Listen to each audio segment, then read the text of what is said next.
stuff a turkey good? Billy boy, Billy boy. Can you stuff a turkey good for Thanksgiving? She can stuff a turkey good like a turkey stuffer should. But she's a young thing and cannot leave her mother. Can she roast a turkey brown?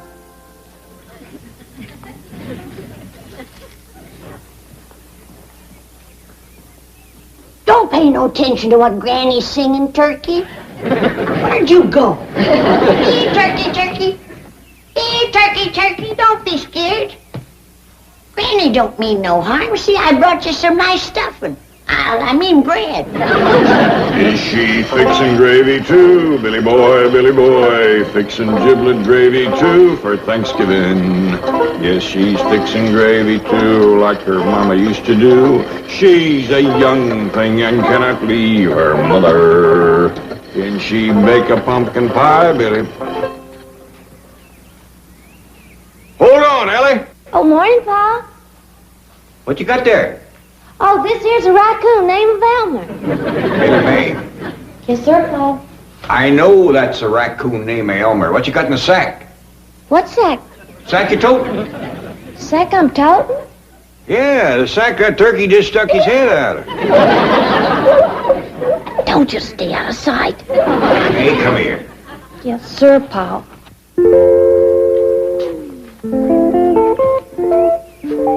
Ellie Mae, I told you not to go friendlying up with that turkey bird so close before Thanksgiving. Well, it wasn't me, Pa. It was Elmer here. Was it Elmer chucked him in that sack? Well, he didn't do it alone. I kind of helped him. Kind of helped him take him out and put him back in his pen. Mr. Drysdale gave us that bird for a meal, not a pet. He's awful smart, Pa, and friendly, too. Well, I learned him to shake hands. Well, Ellie, he ain't likely to be going into politics. I'll just take him out of the sack, and he can shake hands with you. I don't want to shake his hand. What's going to happen to him is bad enough without him thinking a friend done it to him. Put him back and leave him be. Yes, sir, Pa. Come on, Elmer. Let's put poor old Herman back in the pen. Herman. I declare, Duke, if Mr. Drysdale give us a string of weenies, that girl make pets out of them. Jed, can I borrow that old hound dog for a minute? Well, sure, Granny. What for? The turkey got away, and I want old Duke to sniff out his trail. Oh, you don't need old Duke, Granny. Yes, I do, Jed. My nose ain't what it used to be. It was Ellie let Herman out. The turkey. Herman? Don't tell me she's making a pet out of our Thanksgiving victuals, is she? No, she's putting him back. Well, that's better. It's been a whole year since the Drysdale sat down at the table with us. And we got to put on the dog. Don't worry, Duke. When folks says they're putting on a dog, it just means they're doing things fancy. Yeah, Duke. Like dressing up in your Sunday go-to-meeting best and having victuals in the fancy eating room. That reminds me, I told Jethro to put the company chairs around the fancy eating table. Let's go and see how he's doing. Didn't aim to scare you, Duke. Come on now. Get them worry wrinkles out of your head. Us old folks has got to stick together.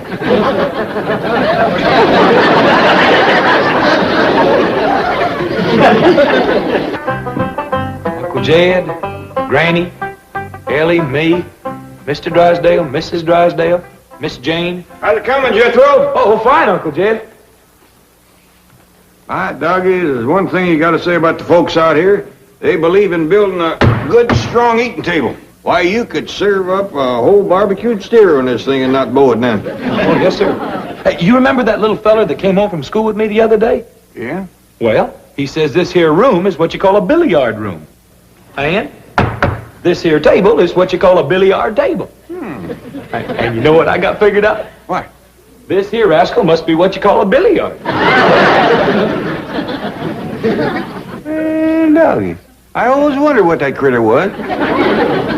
Mean looking, ain't he? That's a fact. Judging from the size of his head, he must be monstrous big. I reckon that's why they had to build an extra strong table. You reckon we could shoot one of these sometime? We live around here in Beverly Hills? I reckon so. This little feller says his pa shoots billiards a couple nights a week. Kind of a night, do they? Yes, sir. I ain't so sure I'd want to run into him in the dark. Awful ugly, huh? Well, maybe that's one good thing about catching us a billiard. I don't reckon even Elliot would want to make a pet out of him. Well, Granny, I'm ready for that gobbler. Oh, praise be. If we leave him around Ellie much longer, he'll be wanting dessert and coffee with his meals. All right now, Herman. You ain't gonna let him scare you no more. Is it a deal? Attaboy. Now you do your best to make friends with everybody. Hallie Mae, would you do me a favor? Well, sure, Pa. Would you, shinny up that walnut tree out back there and pick me a nice big sack of nuts? I sure will, Pa, and you can visit with Herman. Yeah.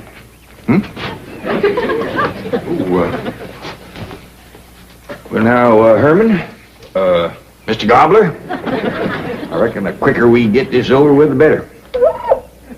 Oh, I'm sorry. I don't usually refuse a hand offered in friendship, but in this case, I just got a feeling it wouldn't be lasting.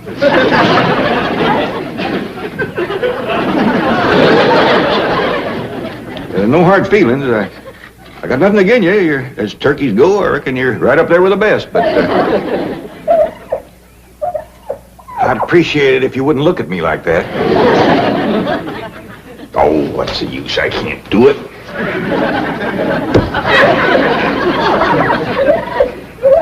Reckon we just gotta shoot us one of them billiards for Thanksgiving.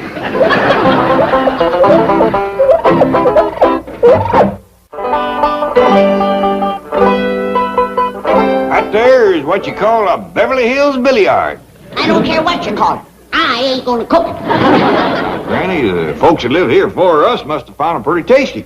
This here table was built just special for billiards. I don't care. Anything that looks that mean gotta taste mean. Besides, it's too big to cook. I could dig you a barbecue pit out back. No, sir. Mr. Drysdale give us a turkey, and I got the stuffing made. And by digs, I want that turkey cleaned and dressed and no more foolishness. I'm sorry, Granny, I just can't do it. Maybe Jethro can. He ain't got acquainted with Herman like I have. Do what, Granny? Clean and dress a turkey. Can you do it? I reckon so. Well, get at it. It's back of the kitchen in that pen. Yes, ma'am. I declare, I never thought I'd see the day that Jed Clampett was scared to kill a turkey. Heaven help him if he ever meets up with a billiard. Hey, Granny, I got the turkey all cleaned and dressed. Let you in. I'm ready. Yes, ma'am.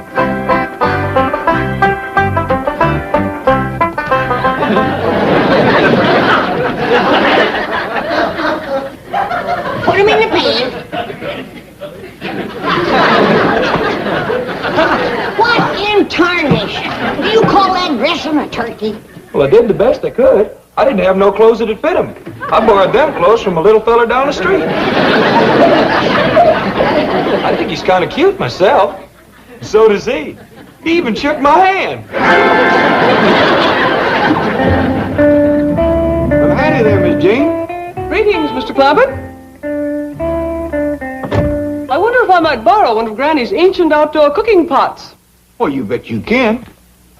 But ain't you taking Thanksgiving victuals with us? Oh, yes, indeed. I merely wanted to borrow the venerable vessel as a photographic prop.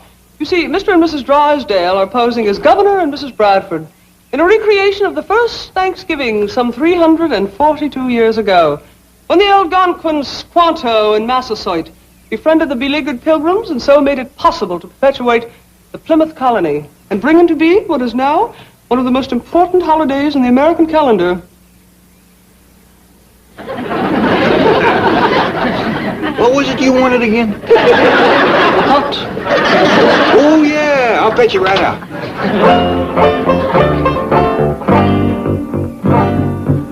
Milburn, hurry! Oh, here you are. So sorry for the delay. Miss Hathaway is out getting a kettle, and Mr. Drysdale doesn't have his costume on as yet. Pale-faced squaw, descendant of Pilgrims. red brother bring turkey for feast? Me grateful to red brother. Milburn, hurry! What was she talking about? As near as I can figure, she's got a brother who's a communist. What nation you from? You from Mohican? Kennebec? Algonquin? Where are you from? Central casting.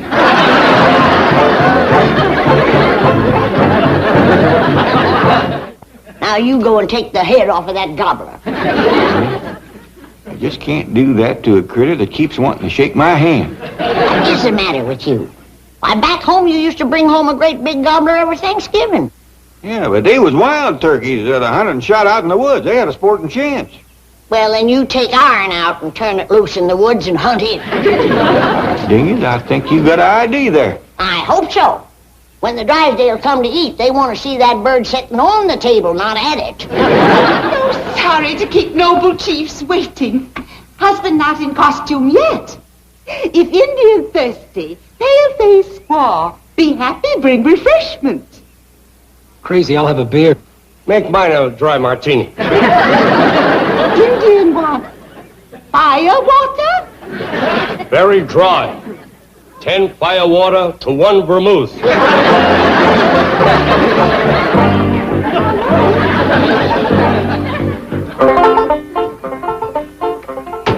where y'all going with Herman? Oh, Jethro and me's taking him out in the woods to go hunting.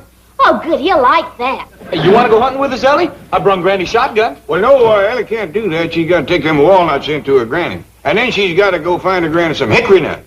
Well, where, Pa? I ain't seen a single hickory tree on this whole place. Well, why don't you try over to the Drysdale? They might just have one. Yes, sir. Why, they ain't got none to Hurry with the hickory nuts. Drive on, Jethro. Bye, Ellie. Bye. Have a good time, Herman. There. We're going to have a very authentic reproduction of the first Thanksgiving. Massasoit? And you are Squanto. No, lady. That's the clown that rides around with the Lone Ranger. Hi-ho! No, I won't do it. I won't. Please, Milburn. Not have my picture taken in this ridiculous getup. But it'll be in the society section tomorrow. Oh, no, it won't. Please, Redskin help pale-faced squaw. Pale-faced squaw, speak with forked tongue. No bring Redskin firewater.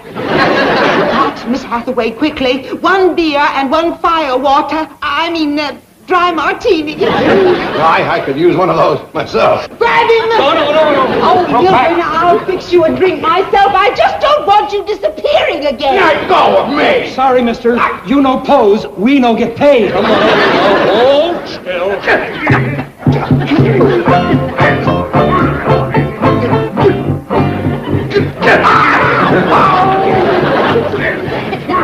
She's a young thing and... Granny, get the gun. Indians, get your guns. The Indians is attacking. Injuns! You mean Redskin savages? Yes, ma'am, they's on the warpath. They done captured Mr. Drysdale. Where's my gun, Ellie? Ellie, where's my gun, Ellie? Jethro took it to the woods with him this morning when him and Pa went hunting.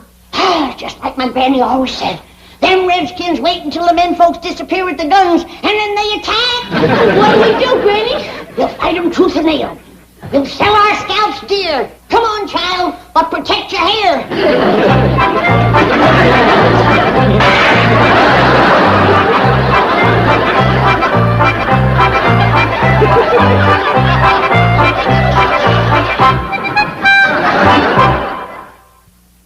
Now then, happy pilgrims, happy Algonquin. Chief, you look terrible. What do you want for this kind of dope? Custer's last stand? No. I meant my chief, Mr. Drysdale. Now then, everyone, smile. Smile. Hold it. Excellent. Goodbye, all. Wait, Milburn. The next is the most important picture of all, where the Indians give us the turkey. Oh, Margaret. I shall reload the camera while you get the bird. Where is the turkey? It was in a crate right over there. Well, that's the one you mean I gave to the Clampetts.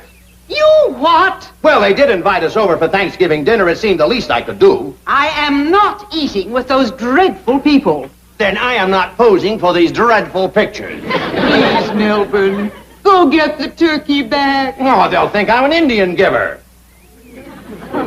No offense, Bella. Then I'll get it. Oh, no. I'm not going to have you insulting them. Look, tell us where the turkey is and we'll get it. At the Clampetts. Right through that hedge. Right through there? Come on, friend. Right through there. Oh, tell them you just want to borrow it. They can have it back.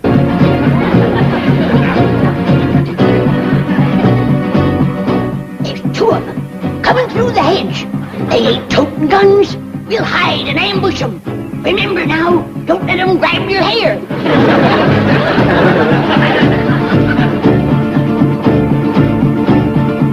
Jump him!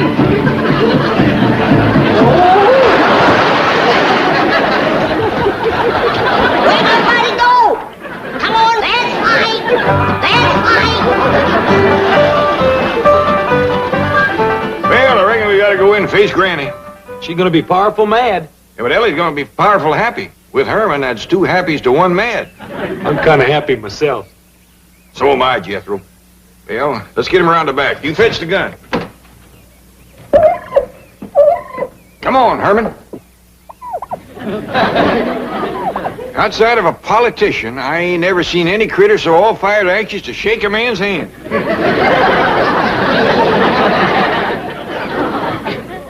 Keep a sharp lookout, Ellie. Them redskins is tricky rascals. Yes'm, Granny. Keep quiet, you! Don't you try to signal the rest of your tribe. Lay down, you hair-stealing varmint! Granny, I hear something. It's a turkey gobble. There it is again. Don't let it fool you, child. That's an old Indian trick. They're sneaking up to attack. Lucky, here comes Pa and Jethro with the gun. We saved! We saved, Ellie! We saved! We saved! We saved! Oh, quick! Let him in before they get an arrow in the back. Now you're gonna get it, you red devils! Granny, what tarnation you got here? Some bloodthirsty savages, that's what we got here. And don't you never go off and leave us without any firearms, unless you want to come home and find a couple of bald-headed women. Yeah, they tried to scalp us, and we jumped them first. Well, how in the world could there be wild Indians in Beverly Hills? Any place that can have them ornery-looking billiards can have Indians. The next time you get me a job like this, I want stuntman's pay. Injun, I reckon you better stay till my Uncle Jed says you can go. Oh, they is near. Anybody understand Indian talk? Here, have a slug of Granny's rheumatism medicine. Thank you. Get the kinks out of your joints. So, here you are, lollygagging while we're waiting.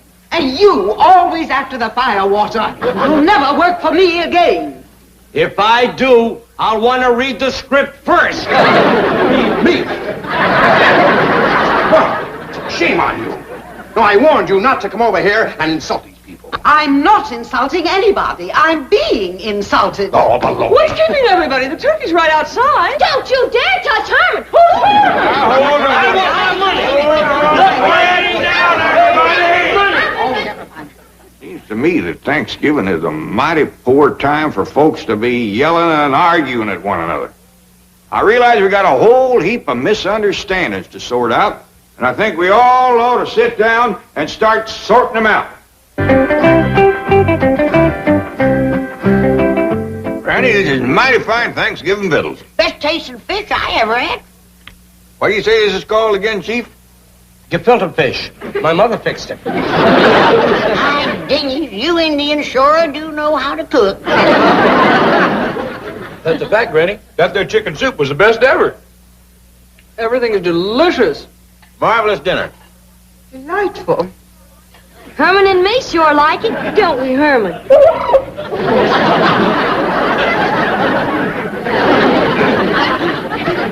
By the way, Mr. Clampett, do you know you're eating on a billiard table? Yes, sir, I do. And next year, we gonna have us one of them rascals for Thanksgiving. I still say I ain't gonna cook it. How about a cement pond?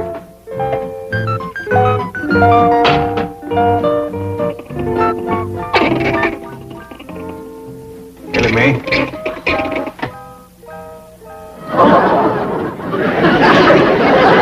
I'd like to strike up a bargain with you. What's that, Paul? If they won't eat in my kitchen, I won't eat in their tree. Well, it ain't their fault they're in here. They'd heap rather eating a tree. Then why ain't they? 'Cause Granny's making soap on it. These poor little critters couldn't hardly stand it. Yeah, Granny's lye soap of cooking does give off some right powerful fumes. Miss Jane says it's commencing to kill Miss Drysdale's hibiscus. What's a hibiscus? Some kind of a flower plant. Miss Drysdale's got a prize one that sits right next to her patio. Drysdale place does sit downwind of our pond, don't it? Yes, sir. I'll have to speak to Granny about cooking her soap someplace else. You know, I've seen them fumes bring a full-grown mule right down to her knees.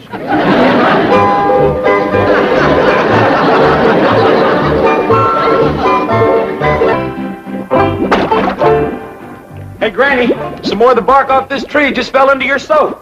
That's all right, Jethro. It'll dissolve. Hey, have you noticed some of the branches is turning a mite brown, puckering up? Yeah, I reckon the bugs is after it. Could it be your soap? Nah, bugs won't go near my soap.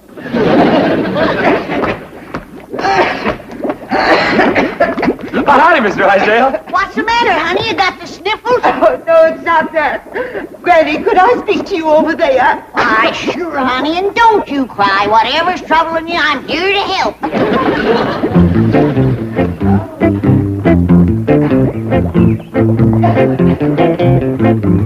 Now. Dry them tears and tell old Granny what's got you to bawling like that. It's your soap. Oh, you can have all you want. Feel better now? It's not that. It's the vapor. Is it bad? Yes. In fact, I've just had dreadful news from my nurseryman. What'd he say? He said, unless you do something, he's going to have to take out my hibiscus. No! Oh, I'll help you. Don't let them go to cutting on you. Morning, Mrs. Drysdale. I'm right sorry about your hibiscus. Jed, maybe she'd rather not talk about it in front of you. Oh, no, that's all right. I'm glad Mr. Clampett is here. As you know, your pool area practically adjoins my garden. Yes, ma'am. Well, I'm giving a garden party this afternoon about 3. You will be through cooking soap and hanging wash by then, won't you? What, can we yet? Oh, please do. The very best people in Beverly Hills will be there, and I was hoping that you folks would cooperate. Oh, we'd be glad to cooperate. You betcha we will. But even with our help, should you be giving a party with your ailing hibiscus? I shall rise above that. Well, don't let him take it out. I'll doctor it back to health for you. Thank you. Perhaps tomorrow. Now remember, the party is from 3 until about 5:30. And I'll appreciate it if all of you will be as inconspicuous as possible. Perhaps Jethro could drive you around in the truck. Oh, no need to do that. We can walk over to your place. And we'll be on time, too. 3 o'clock sharp. Granny, this poor little critter just can't stand no more of your soap cooking. Well, let him go some other place then. Take him over your place for a while, Miss Drysdale.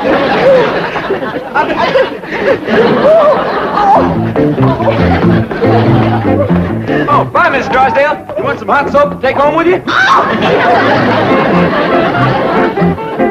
Your soap's done, Granny. It's commencing to thicken. I'll put the fire out. Thank you, Jed. Now, Ellie, get rid of that skunk and start taking down the clothes. We gotta all pitch in and help Miss Drysdale with her party. Is she having a party? She is with our help. Poor woman. She has an ailing hibiscus. I know, Miss Jane told me.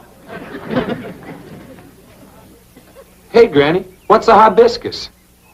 Never mind, that's doctor's talk. Well, we've been studying the human body over to school, but we ain't never studied that. Of course not. That's for grown-ups. Now get this.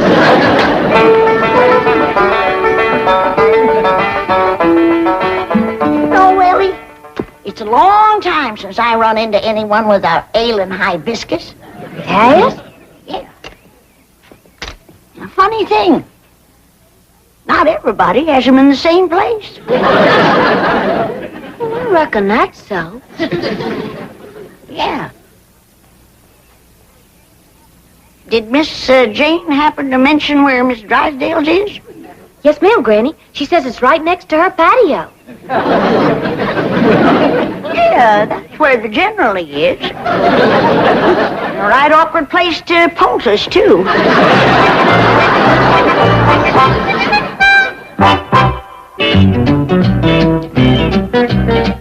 And I might add that the construction of high-rise buildings in the Beverly Hills area is a contributory factor in the financial up... Who let these tramps in? Get out of here! See here, you derelict. You're... Oh, Mrs. Drysdale. Ravenswood. What? Here, Milburn, have a scotch. That's only a toy. I was handed the real thing. Margaret, what's the meaning of this masquerade? It's a graphic illustration of what will happen this afternoon unless you do something about those hillbillies. What do you mean? They're going to crash my formal garden party. Oh, nonsense. They couldn't care less about that tea-sipping poodle pack you run with. That's true. Think they've been invited. And I warn you, Milburn, if they ruin my garden party... No, Margaret, will you relax, dear? I'll solve this problem just as I've solved dozens of others. Now, you and Ravenswood run along home and I'll handle everything, all right? All right. Sir. And please take the freight elevator. Tell me, Chief, just how do you plan to solve this problem? Just as I've solved dozens of others, I'm turning it over to you. Come on, get away from here. I got victuals to cook for Miss Drysdale's garden party. What's a garden party, Granny? Well, I ain't sure I know. You, Jed? Yeah, I've been studying on it some. I think I got it figured. What you got figured? Well, when folks has a barn raising party, everybody comes over and helps you build a barn. When you have a quilting party, everybody gets together and makes a quilt. So I reckon when you got a garden party, everybody comes over and makes a garden. That figures. Jethro, you and me got to get the shovel and the spade and the tater fork all honed up nice and bright. The chances are these Beverly Hills society folks is going to show up with some fancy, shiny tools. Come on. Just a minute. Just a doggone minute. What's the matter? Well, when I wanted to plow up our front yard and make a garden, it was the Drysdale that said I had an order. Now, how come they's making one? I think I got that figured. What you got figured? I hear tell Miss Drysdale is overpowering fond of flowers. I reckon she wants to make a flower garden. Yeah, that figures. I reckon so. Come on, Jethro. The ground will be turned. Yeah, that figures. Oh, howdy, Miss Jane. It's good to see you. Kid, put an edge on this thing while I have a little private talk with Miss Jane. Here, Granny.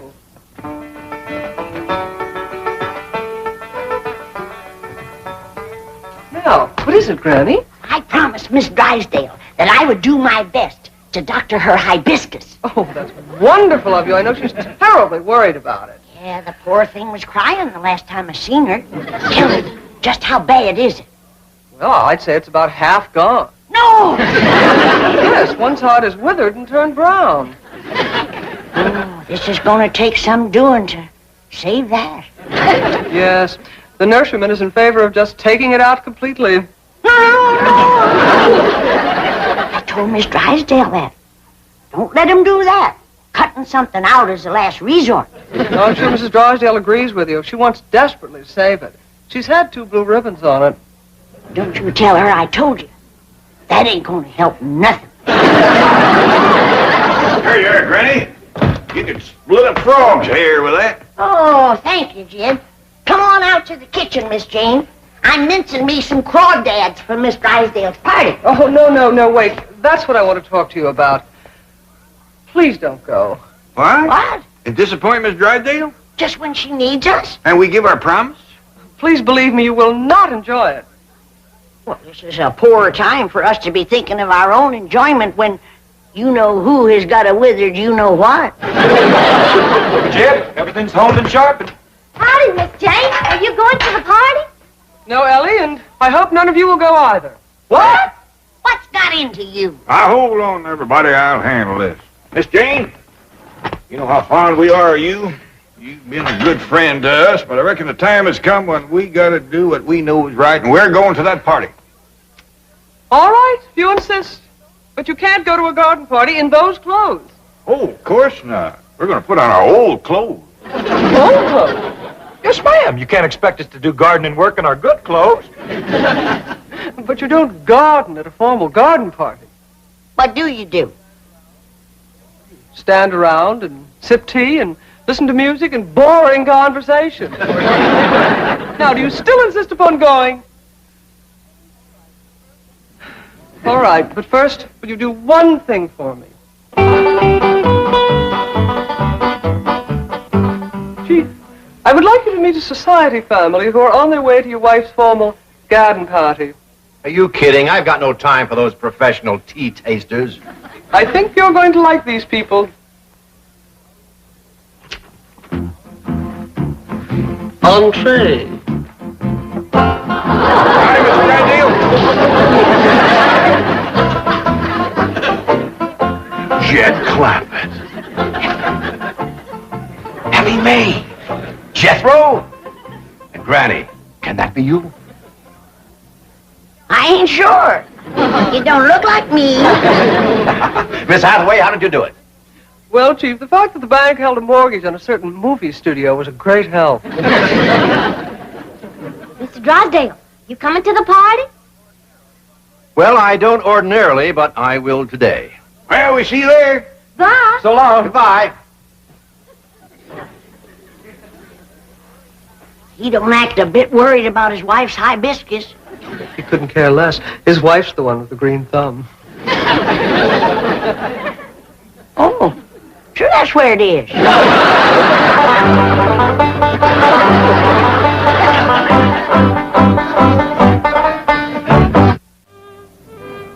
Oh, hello, Millicent. So glad you could come.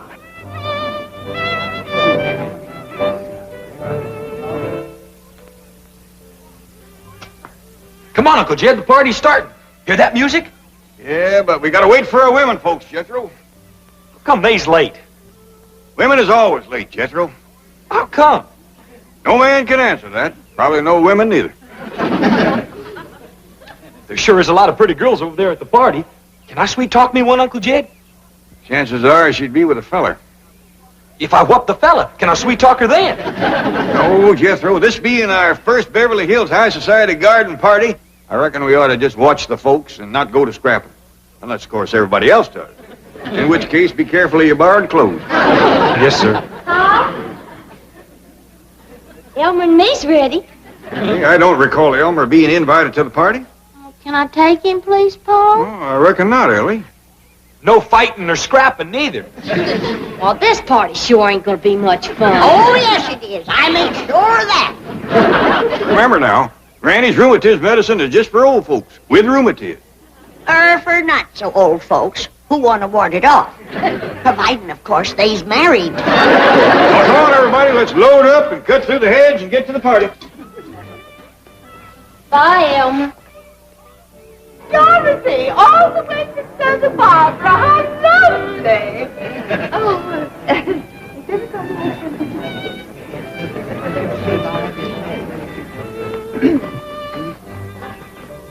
I beg your pardon, gentlemen. Have we met? I hope to kiss a pig we have. He's your next door neighbor. Our smelling salts. Looks like you got here in the nick of time. She's looking a little peaked. You leave everything to us, honey. All right, you young'uns, get them chitlins and that crawdad dip on the table over there. Crawdad dip? It's finger-licking good, ma'am, and so is these little hot possum sausages. Just a swimming in hog renderings. Don't burn yourself. Anything tastes good after a few swigs of this. Really good help.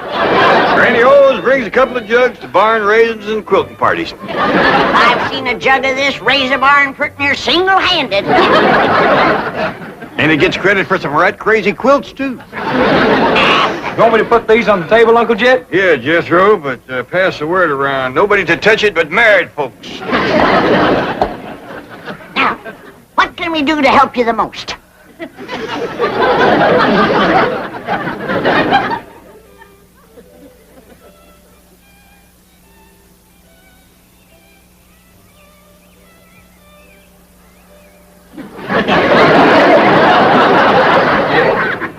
How soon did she say the overflow would commence to overflowing over here?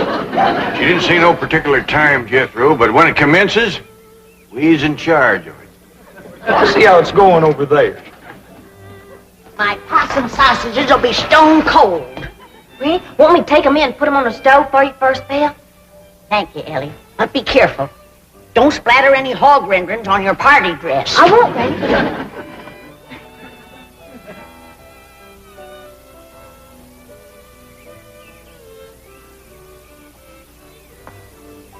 I don't blame them young'uns for getting restless. I'm getting a mite squirrely myself.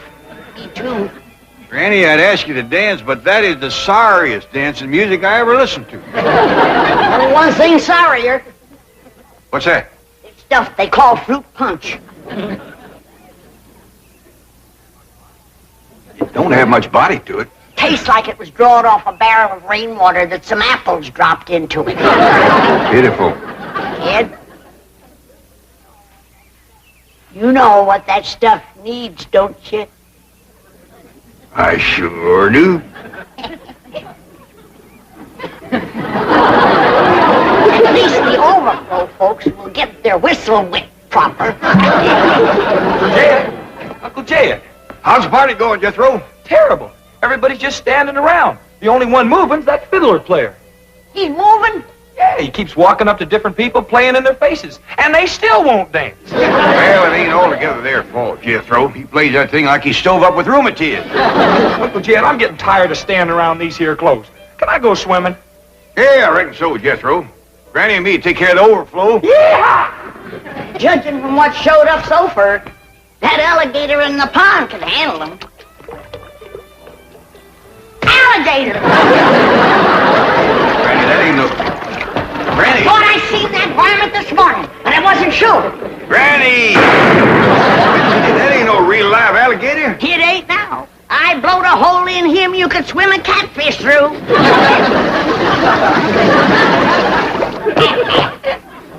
Granny, I reckon it's a mite late to be telling you now, but... Hey, what happened? Is everybody all right? Howdy, young feller. My name is Jed Clampett. Kirk Massey. And this here is Granny. Howdy. How do you do? Hey, we've been listening to you sawing on that thing. Kind of sluggish, ain't it? Well, that's what they want over there. Well, it ain't what we want over here. Now, come on. We got the overflow here. Come on, let's liven things up a little bit. Well, may I have some of the punch for I it first? recommend it. Come on, everybody, get some punch. Here comes the hot sausages. This here is my daughter, Ellie Mae, and that young fella carrying the sausages is my nephew, Jethro. Well, howdy. Wow! Hey, Fred! Howdy! Wow, Hey, Doris. Hey, fellas!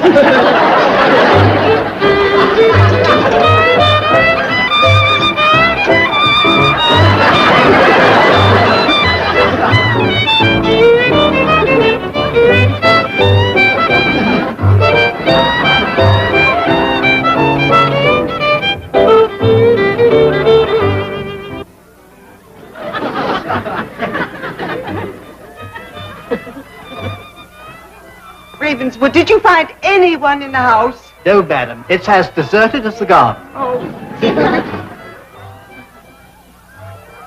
Madam, might I have the rest of the afternoon off? What? Oh, yes, I suppose so. Oh, thank you, madam. Party over so soon? It's only 4:30. Those dreadful hillbillies have stolen all my guests. All 300 of them.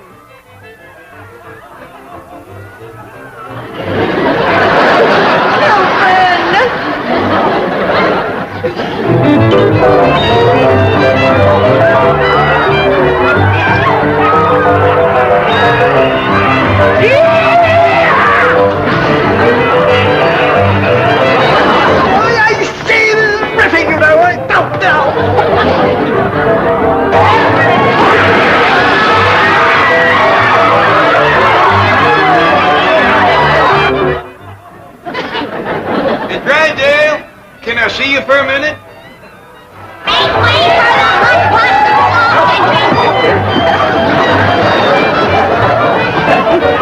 Careful of her hibiscus. Letter to Mrs. Radnor Fenwick. In reply to yours of the 10th, seeking capital for your contemplated housing development. Mrs. Fenwick is seeking capital with her millions? Well, she's too smart a businesswoman to take the whole risk herself. Excuse me, someone to see you. I told you no interruptions. I told you no interruptions. Sorry, Mr. Clampett, no interruptions. Clampett! Well, come in, come in. Well, I don't want to be no bother. Oh, it's always a pleasure to see you, Mr. Clampett. Coffee for Mr. Clampett. Coffee for Mr. Clampett. You help. Well, now, don't make no fuss over me. Oh, it's my privilege to make a fuss over you, Mr. Clampett. I was going over your account just this morning. And do you realize that now you have almost $40 million in my bank? Well, I reckon that money of mine is getting to be a powerful nuisance to you. What? Well, I'm obliged to you for storing it here, but it seems to me like I ought to be paying you rent or something. Oh, no. I'm delighted to do it. That's mighty kind of you. Now, I've come to ask you another favor. More money to store? No. I'd like you to get me one of them airplane tickets to go back home. Oh, my pleasure. Home? Oh, you mean just for a little visit? Oh, it's more than that. Why, what's the matter? Did someone offend you? Was it my wife? Has she been shooting off her big Boston bazoo again? It wasn't that at all. Everybody's been surpassing good to us. Ellie Mae is the reason I want to go back to the hills. Oh. Homesick, eh? Well, I tell you what. I'll have your cabin flown out here, log for log, and every tree and bush around it. And we'll put it in your backyard. Then we'll dig a creek, just like the one at home. And we'll stock the whole place with possum, raccoons, hound dogs, bobcats, and whatever Ellie wants. She could just run wild. But that's what I moved out here to get Ellie away from. I was hoping you folks would turn her into a lady. But I think she's getting worse. Coffee time! You're to blame for this. It was your responsibility to turn that wild girl into a lady, and you failed.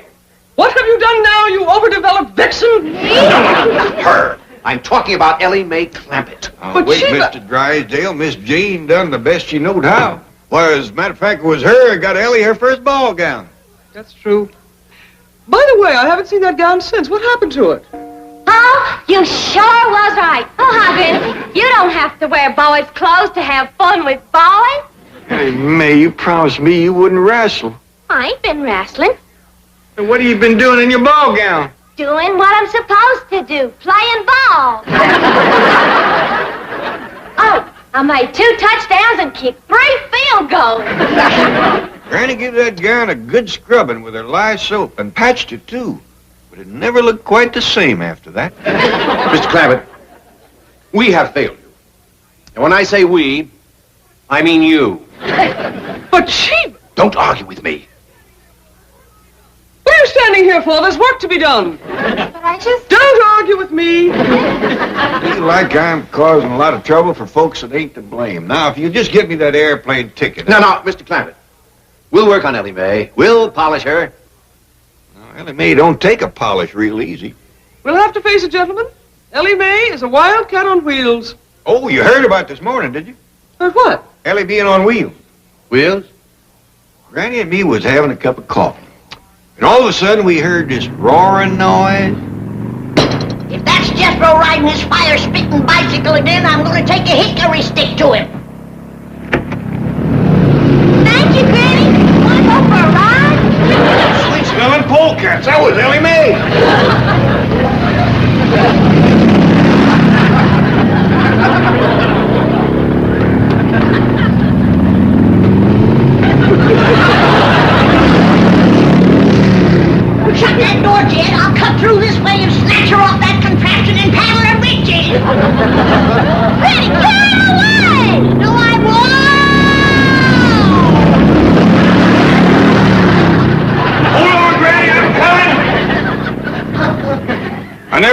caught her if she hadn't rode that thing into the cement pond. Oh, poor Granny. When I pulled her out, she was madder than a wet hen. Wetter, too. Right then, her and me decided that what Ellie needed was a full-time mom. You mean you're getting married? Oh, I got to, for Ellie's sake. That's the reason I need that airplane ticket. I'm fixing to go home and court myself a hill woman.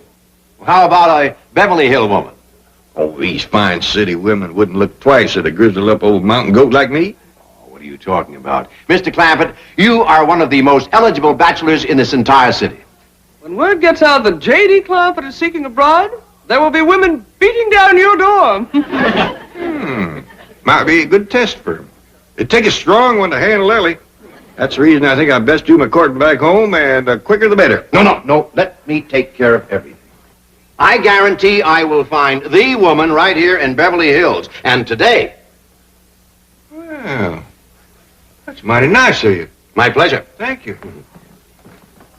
Chief, I am as eager as you to find Mr. Clampett a mate locally. But should you have guaranteed to find him one today? I'm not worried. Beside me, stalwart and true as always, I have the finest secretary in the world. Thank you, Chief. A loyal and dedicated girl, to whom responsibility is a sacred word. A girl who will never fail me when duty calls.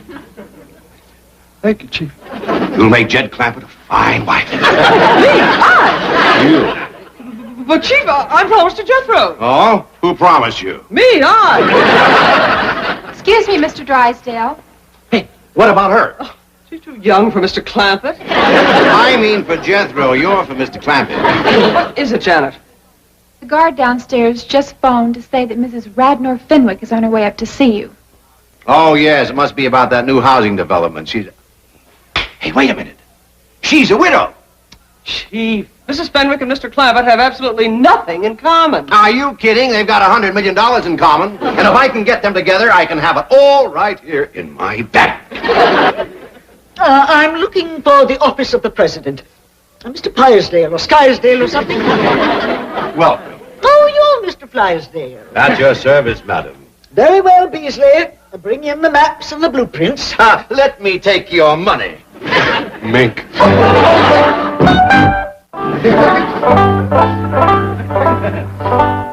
Howdy do, ma'am. My name is Jed Clampett, and Mr. Drysdale, my neighbor, said you're prime for a little courting. I brung my guitar, and if we can set in your porch swing out yonder, I'll take a crack at serenading you. Excuse me, ma'am. I ain't done no active serenading and courting in nigh on to 20 years.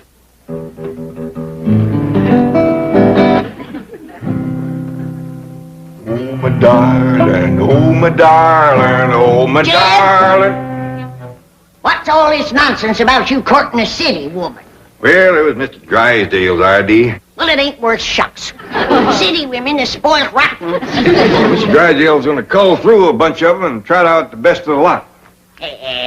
All they think about is smearing themselves with beauty grease, fancy-smelling renderings. Why, if you was to hug one of them, she'd squirt out of your arms like a prune pit. Well, at my age, I don't figure to do a whole heap of hugging. What do you mean, your age? Why, you're a fine figure of a man. A heap too good for these Beverly Hills society women. Jed Clampett speaking. Oh, howdy, Mr. Drysdale. You got any prospects for me? Indeed I have. Ever hear of Mrs. Radnor Fenwick of Fenwick House? Fenwick, Fenwick? Oh, yeah, that's the widow Fenwick. Got the skinny daughter named Cynthia. That's the one. And she's very interested in you, Mr. Clampett. Very interested indeed. Well, you don't say. Granny, you remember the widow Fenwick? Yeah, and you ain't gonna get no dowry out of her. She's poor as a church mouse. Oh, Drysdale. That's Drysdale, Mrs. Fenwick. D-R-Y, Drive. Yes, so am I. How about some tea? Good idea. Well, what news? Mr. Clampett is very interested indeed. Just how interested? I will need $10 million to get this project rolling. Well, I believe I could recommend that as a good sound investment. Splendid. Provided you and Mr. Clampett hit it off personally. Personally, this is business. Well, Mr. Clampett is that kind of man. And it is important that his family like you, too. I've no time to socialize with those eccentric hillbillies. I have here my general contractor's license. I'm ready to start bulldozing. Mrs. Fenwick, both you and I know that those first 10 million are very hard to come by. Oh. Very well, but remember one thing. I control this honeymoon lane venture. I'm not having anyone tell me what to do with their money. Jed, I still say that you ought to go back home to do your courting, where the woman could bring you a dowry. You can bet dollars to dumplings that widow Fenwick ain't gonna come through that door leading no big fat sow. Well, now, Granny, a dowry ain't everything. Widow's got experience.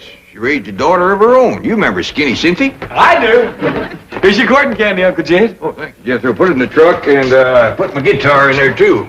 Because Ellie fetches my flowers, I want you to drive me over to the widow Fenwick's. Is that who you're going to court? That's what I'm starting with. Well, Uncle Jed, now that you're here in Beverly Hills, why don't you court one of them Hollywood movie stars?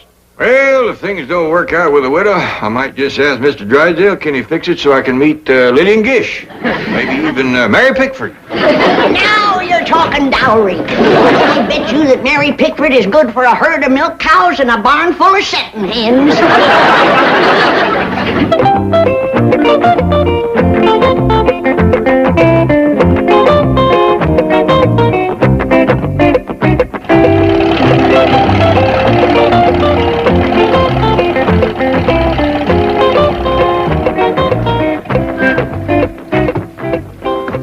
Like they still living in this little house. Still got the name on it, big as life. Yeah, poor but proud. Hey, Uncle Jed, I got an idea. How about me going inside with you and courting Cynthia while you court the widow? I don't hardly think there's room in that little house to do double courting, Jethro. I'll tell you what. You come in and say howdy, and then take Cynthia for a walk, leaving the widow and me alone. I get you on. You want to do some sparking, huh? Widow Fenwick? Anybody home? Widow?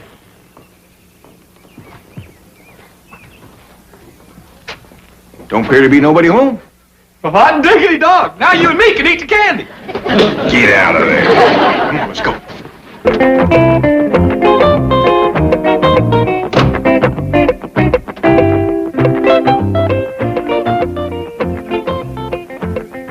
Do you wish the mink, madam?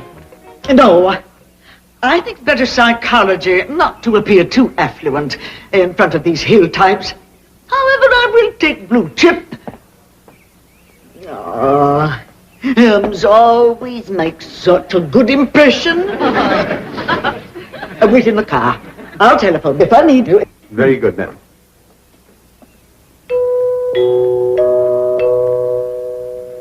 By dingies, it's coming out of the ceiling and the walls and every place.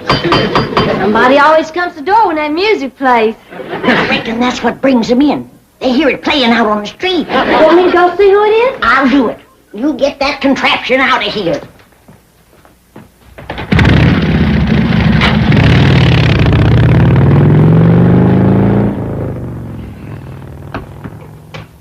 Well, Widow Fenwick, come in. How do you do? I see you managed to scrape up a dowry. Little lamb, ain't he? Oh, indeed he is. Well, he ain't much. But it shows your heart's in the right place. Come on out to the kitchen. We'll commence fattening him up. I'm fixing to court you them all. Not bad. Is that why the widow Fenwick done come over? She here? Sure is. Mr. Beasley yonder brung her over in his new car. Beasley, huh? I sure hope Mr. Beasley ain't got first call on the widow. Wouldn't want to be grazing in another man's pasture. Especially him being a soldier in uniform. Oh, splendid you've returned. Howdy, Widder. I reckon I was at your place when you was coming over here. Well, we're together at last, and now we can make up for lost time. Why don't you go out back and see if your granny needs some help? Sure, Pa. Well, Widder, seeing as we ain't at your house and we's over here, you mind stepping into my parlor? The sooner we get down to business, the better. Sure don't beat around the bush, man. Mr. Clampett, may I ask you a question? Yes, ma'am. Your banker tells me you're worth $40 million. Well, that's what I hear, give or take a few million. Why do you drive around in that truck and dress as you do and eat grits and hog jowls? Well, the way I look at it, Witter, if you got it, spend it.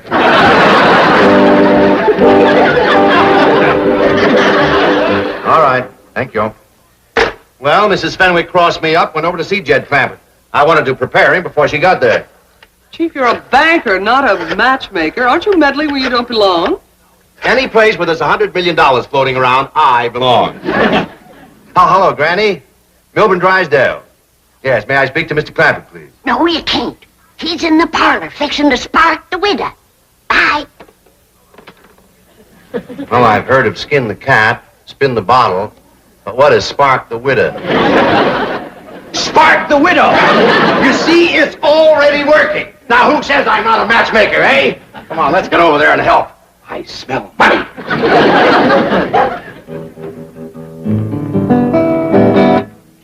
Now, Mr. Clampett, what are you doing? Can't we get to my proposal? well, ma'am, I kind of like to tune up, sing you a song or two first, kind of get you in the mood. I'm in the mood. Sorry, but I ain't. When I go to court, I always like to build up to it gradually. But you're not going to court. I ain't? No, there's no need for that. Once we reach an agreement, my lawyer can handle everything. Don't that kind of take the fun out of it? Mr. Clampett, I am not in this for fun. Now look, I'll put my cards right on the table. You are the man I would like to have come with me into Honeymoon Lane. Well, thank you, ma'am. That's mighty flattering to an old goat like me. Nonsense, you have what I'm looking for. So now, what is it? Yes or no? You kind of got me pushed into a corner, Witter. I thought I was going to be the one to do the asking, not the answering. Well, ask away. I have nothing to hide. What are you in doubt about? Your banker likes what I have to offer. Dun & Bradstreet have given me their highest rating. And the city engineer has approved my construction. Ma'am, I ain't doubting them, but them's things a man kind of likes to find out for himself. Clampett, I'm sorry to rush you, but time is money to me. There are several very wealthy men in this town that would jump at my proposal like that. But I like you. Now, I have the license, and I have the heavy equipment. Yeah, I reckon you do. All right, then, if you'll just answer yes, we can get started on Honeymoon Lane today. Now, what do you say? Witter, ain't you being a mite pushy? You're darn tootin' she is. And if she's this pushy, flat busted broke, thinks what she'll be when she gets her hands on your money. Did I hear you use the term broke in referring to me? I did. You might be as proud as a peacock, but you're as poor as Job's turkey and you know it. My dear, quaint little woman, I am Mrs. Radnor Fenwick of Fenwick House. That home alone cost me $3 million. For that little place? Witter, you got slicker. Look out! I can't stop! Lily Mae, you have done ruined that door. I told you to leave that thing out in the shed. No, you didn't, Pa. You just told Jethro to put it there. Witter, I know you ain't one to beat around the bush, and I'm going to speak plain myself. That young'un of mine's going to take a heap of taming. Are you willing?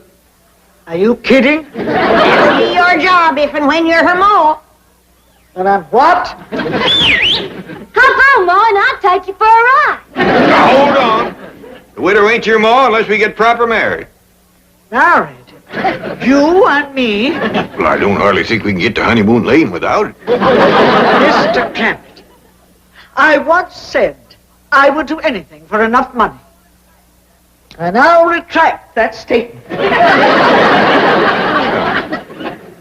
What you meant by that?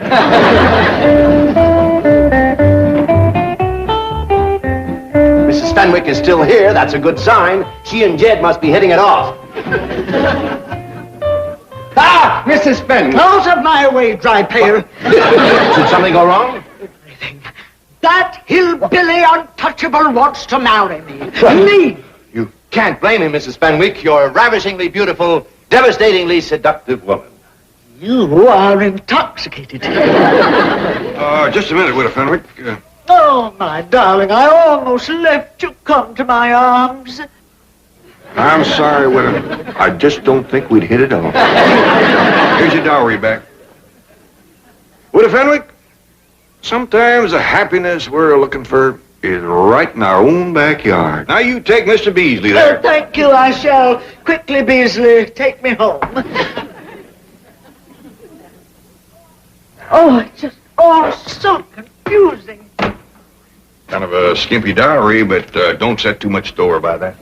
How long you been in the service? 15 years, sir. That long, huh?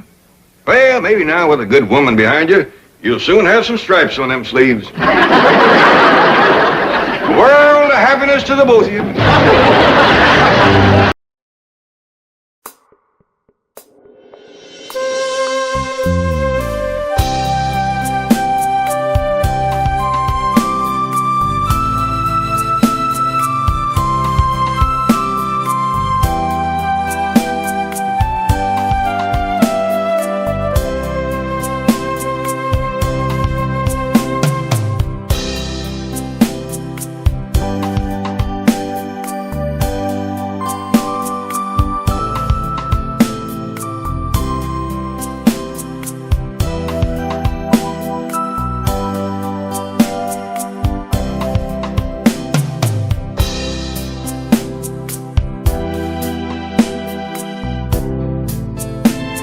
Presents and hefting a friendly jug with us. Well, you got to remember one thing, Granny. Back home, we knowed everybody and everybody knowed us. Out here, we ain't much acquainted yet. You can't get acquainted with these folks out here. I've been trying all morning. I put on my friendly hat, brung out my rocker, and a jug of hard cider, and I've been sitting here waving and hollering at folks and pointing to my jug. And nobody stopped? Only a policeman. That's where my jug went.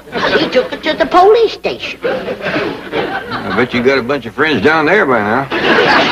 Might as well face it, Jed. We ain't got as many friends out here as a horse has toes.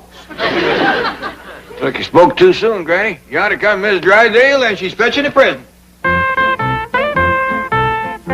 Order, Miss Drysdale. Will you please take this animal and keep it here? Well, thank you very kindly. And will you please tell Ellie Mae that we have a pet ordinance? Well, I'd rather not. She'll be wanting one. Come on, sit down, Miss Drysdale. We'll chew the fat and heft a jug together. 30,000 people in Beverly Hills. How did I get you as my neighbors? Just lucky, I guess. If I find any more animals in my flower garden, I will give them to the police. They wouldn't appreciate it.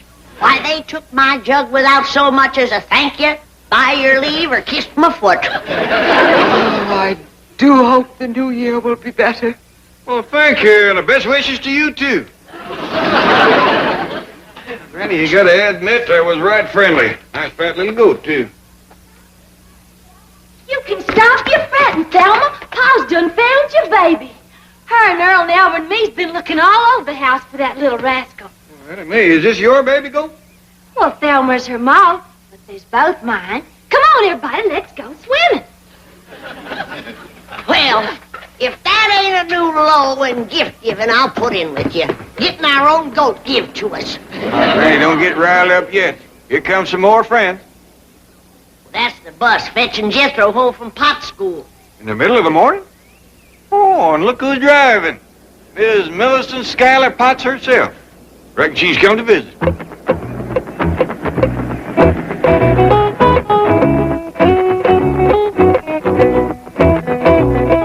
Howdy there, Miss Potts. Good morning, Mr. Clampett, Granny. I wonder if I could have a talk with you. Well, you betcha. See, Granny, she's come to visit.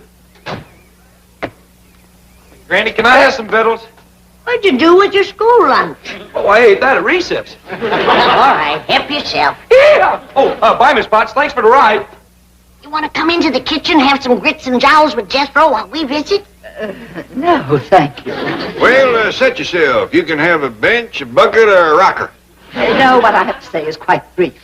It's simply that Jethro has become my #1 problem student. Well, did you hear that, Granny? You deserve all the credit, Miss Potts.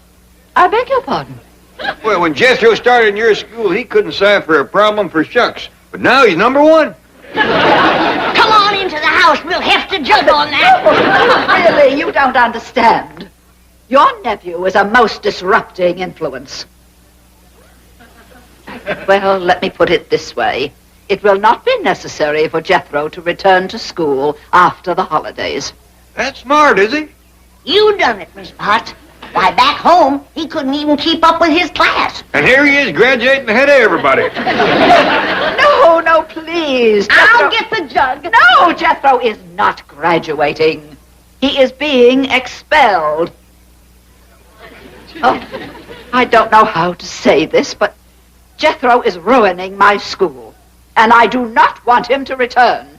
Well, for not knowing how, you said it pretty plain. Jethro ain't good enough for you, huh? What? Simmer down. Well, you can keep your old private school. Jethro has been there a whole year, and you haven't even made him a private. You couldn't even get him into the Army. Baker cheater, Jethro's too good for you. And you think you're a teacher? I can learn him more. You can't even spell cat.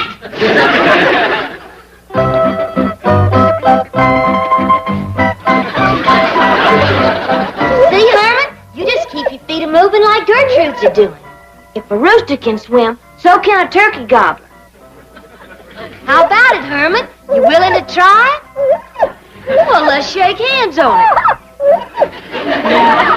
Attaboy. Come back here, you wild beast! Come here with my begonia! Mrs. Drysdale, I sure would appreciate if you wouldn't chase Thelma. It shakes her all up. Help! Get this thing off me! I'm going to call the police and have all these animals taken away. Why, they ain't done nothing. This is Beverly Hills, not a jungle. They shall all be locked up in cages. Don't do that, please. They wouldn't be happy all caged up. But I won't be happy until they are. That vicious dog is going to attack me. Get away!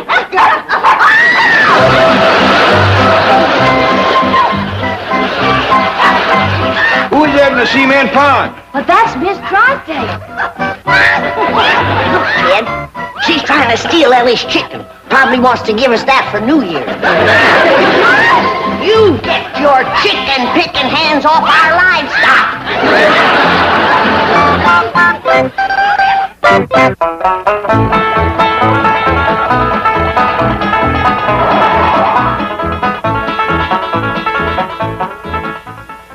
Margaret, I'm very busy. I haven't time to listen to goat stories.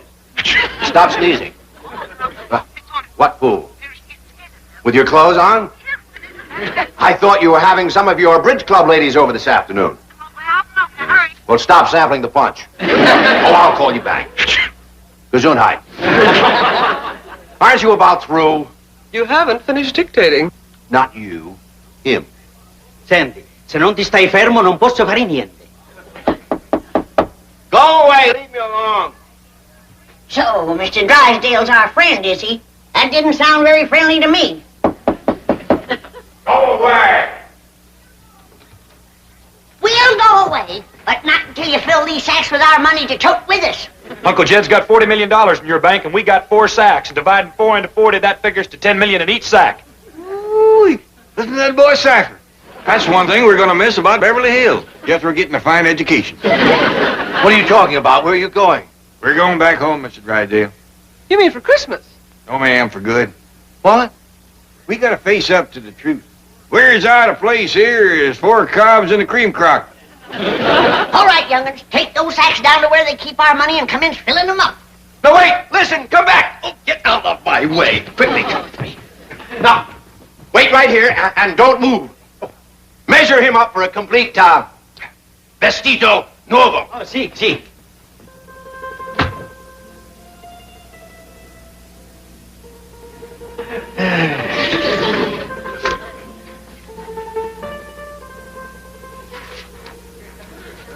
Well, little man, you're fixing to tie me up. That ain't enough rope and you ain't enough man. Dovete stare fermo, altrimenti non posso fare niente, sa. I couldn't catch them, Chief. Well, phone down, have them lock the outside doors. But it isn't closing time. It will be if the Clampetts withdraw their money. Aiuto, per piacere, subito.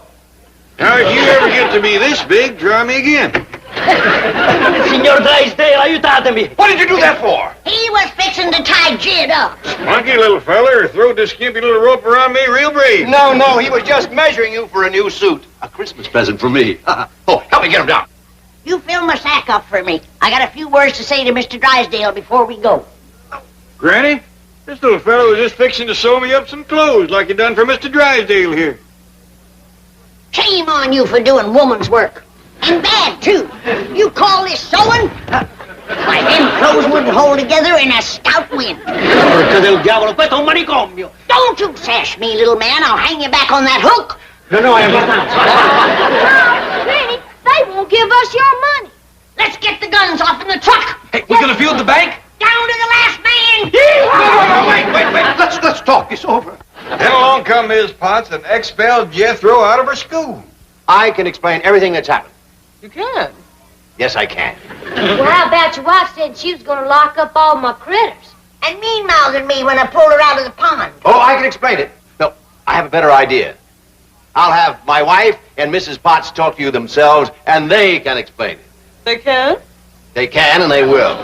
Oh, yes, you will. And if I refuse? If you refuse, the only thing you will find in your stocking on Christmas morning is your foot. I'm married to a bourgeois beast. You are married to a desperate banker. And now I'll reason with you, Mrs. Potts. Let me start by reminding you that I hold the mortgage on your building. So? So, how would you like to have the only private school in Beverly Hills holding classes on the sidewalk? This is blackmail. This is extortion. So? So? I'll do it. All right. Now, here's what you're going to tell Jed Clampett. So you see, Mr. Clampett, I expelled Jethro so that I could come here every evening and give him private instruction. Well, won't there be a lot of extra trouble for you, Miss Potts? Oh, nothing is too much trouble if it brings me nearer to the man who's captured my fancy. Who's that, ma'am? Oh, Mr. Clampett. Can't you guess? Oh, ma'am, the only men folks around here are Jethro and me. You see Jethro every day, and that only leaves...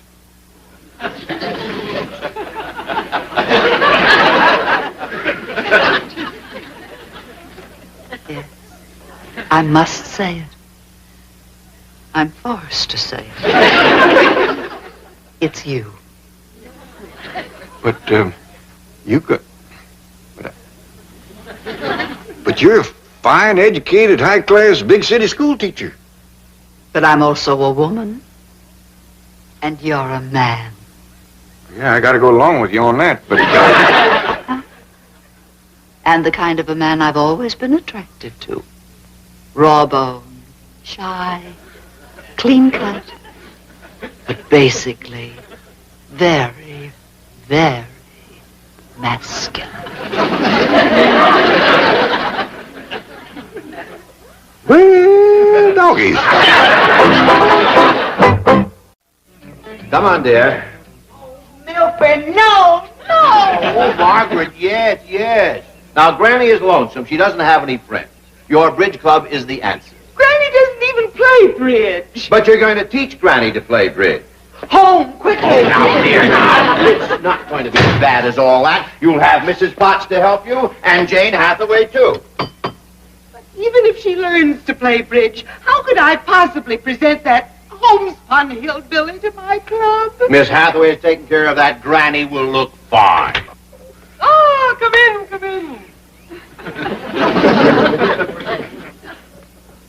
Just in time to see your hostess and her beautiful new hostess gown.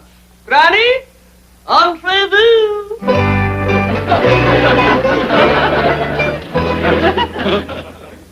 Oh, Granny, you are a vision of a chic Beverly Hills hostess, from your head right down to your... My bloomers are showing again. This thing ain't sewed together properly. Granny, those smart capris are supposed to show. But where are your beautiful pumps? pumped up too high. I fell off of them twice. Well, your feet won't show under the bridge table. What kind of a table? Bridge.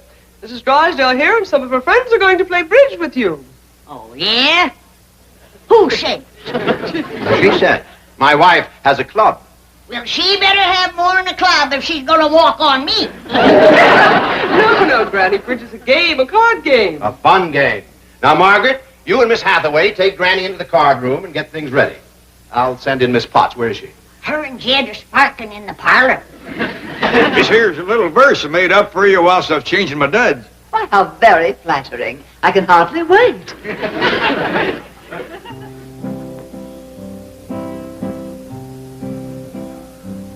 Oh, my darling, Millie sent just to see me every evening. To such trouble you have went.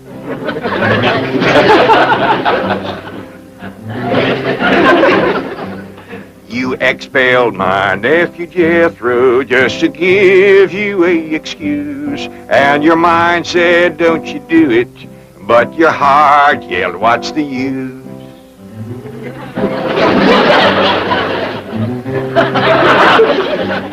I'm a man and you're a woman. You yourself did up and say, now you got my heart to wondering, are you the moth or Ellie Mae? Oh, Mr. Drysdale. Don't let me interrupt. No, I want you to come in and hear the perfectly divine ballad that Mr. Clampett has composed just for me.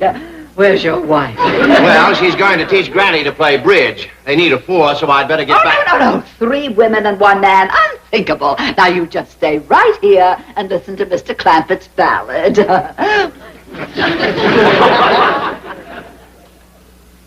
Oh, my darling, oh, my darling, oh, my I'm sorry, Mr. Drysdale, but I feel like a darn fool singing this to you. You're right.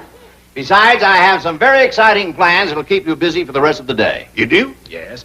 I want you to be a guest at my club. We'll shoot a little golf. Oh, you mean go over to the golf pasture? We call it the country club. Uncle Jed, I don't want to watch them women play a sissy old card game.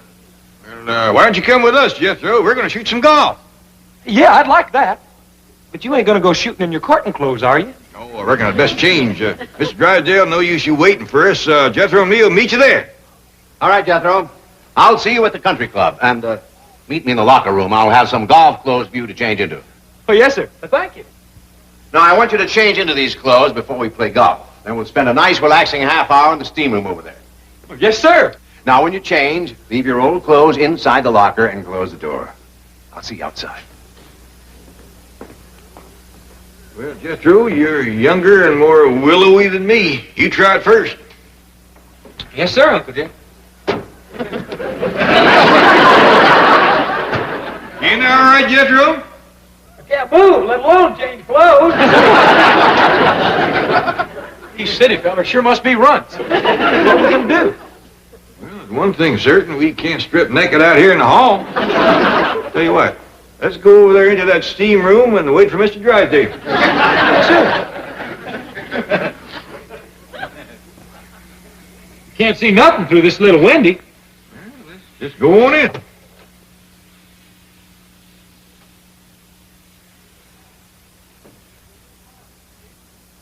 Boy, Uncle Jed, sure is hot in here. Right smart humid, too. Hey, look over here. There's rows of benches going up, just like in a theater. Well, let's climb up the top, get us a good seat, wait for the show.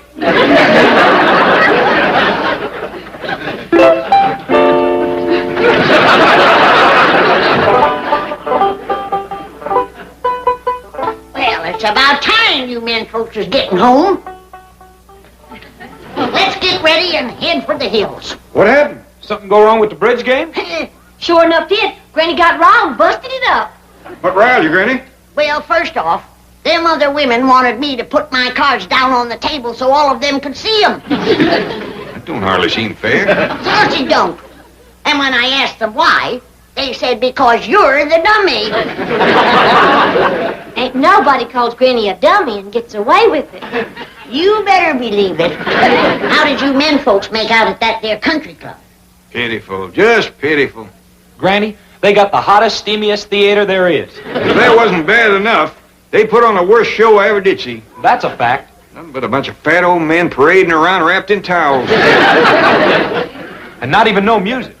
Pitiful, just pitiful. Beverly Hills can keep their unfriendly city people. Come on, Ellie Mae, I want to get into some decent clothes and head for back home.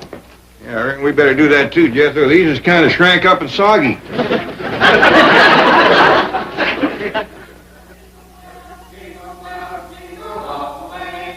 Oh, what fun it is to ride a one-horse open sleigh. Jingle bells, jingle all the way. Oh, what fun it is to ride a one-horse open sleigh. We wish you a Merry Christmas. We wish you a Merry Christmas. We wish you a Merry Christmas and a Happy New Year. We wish you a Merry Christmas. We wish you a Merry Christmas. We wish you a Merry Christmas. Where's the hole in the roof? What hole in the roof? The hole in the roof that snow comes from. Well, looky yonder. It's all over the tree and all over the floor. Ellie, you sweep it up before it gets to melting and gets everything soggy. Jethro, you climb up on the roof and patch the hole that it comes through. Yeah, I don't think this is snow at all. It ain't cold and it don't melt. Well, I bet you this is what they call artificial snow. I don't care what you call it. Get up on the roof and patch the hole it comes through. I reckon Jethro means this Beverly Hills snow ain't the kind that falls down from the sky. That's right. You just throw this around by hand. Pitiful place, pitiful.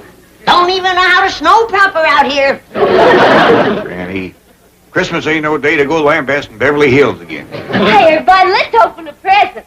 Yeah. Hey, come on, Granny. Oh, put me down, you big...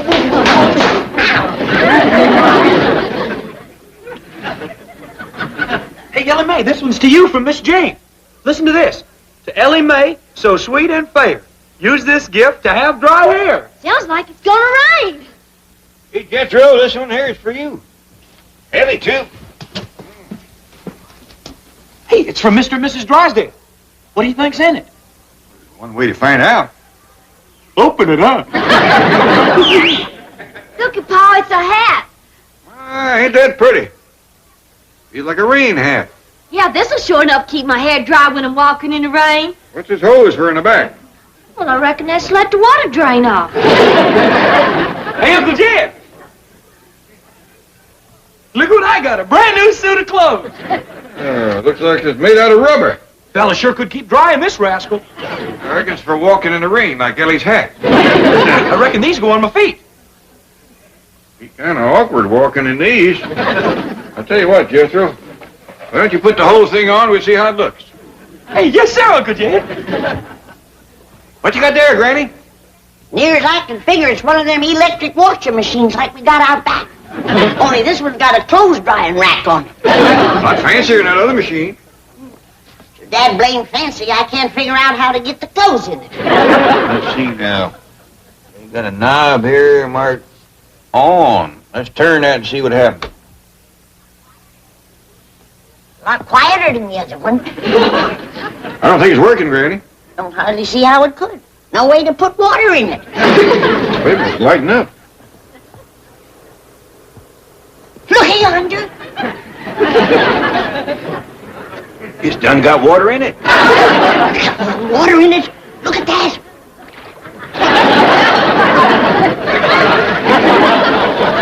There's fish in there.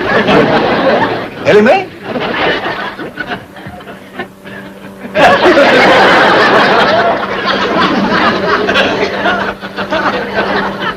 I didn't see it.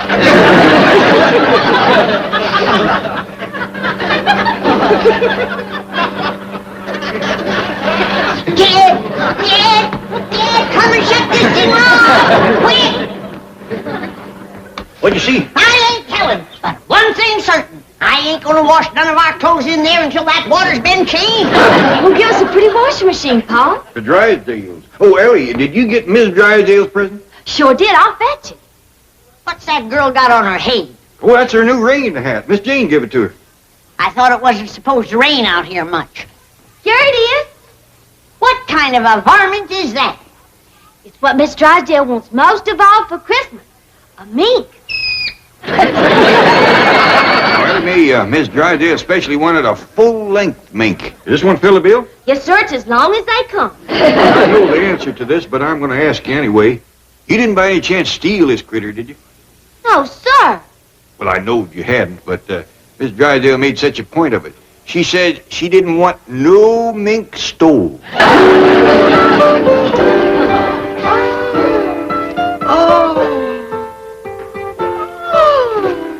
Reuben, just what I wanted most of all. A full-length mink. Oh, I'm glad you like it, dear. Well, now, I gotta dash over to the Clampetts before they go outside and discover their boat. Their what? We gave them a boat for Christmas, among other things. And I had the boat company deliver it and put it right in front of their door. Oh, Ravenswood, the skipper dressed? Very nearly, sir. A boat and a skipper? Isn't that overdoing it? All part of a very clever strategy, Margaret. Now, if I can get Jed hooked on sailing, Jethro and Ellie Mae on skin diving, and Granny on deep-sea fishing, they'll never want to go back to the hills. Those are things you can't do without an ocean. But, Milburn, I don't want them to stay here. But, Margaret, I do. Now, you don't get coats like that with bottle caps. And just for insurance, I gave them a television set. That's something else they can't get back in the hills. The skipper is ready, sir. Here he is, sir.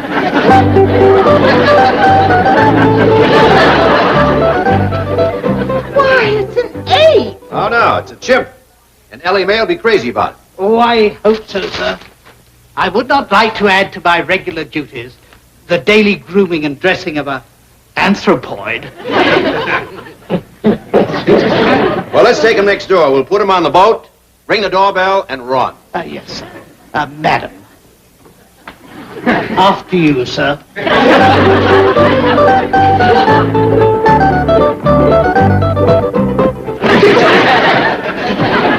Looks like an overgrown tadpole. Lucky I got one like Jethro, too. Sure is hot in this thing. I reckon there's meant to be war mostly in the rain. How come the Drysdales are giving us so much rain stuff when it ain't supposed to rain out here? Maybe they know something we don't, Granny. Well, I'm going to get out of this thing. There goes that rascal playing that music again. Think he'd learn something new for Christmas. Yeah, I heard somebody drive off. Maybe it's that fella that plays the music. Well, we can't begrudge him taking Christmas Day off.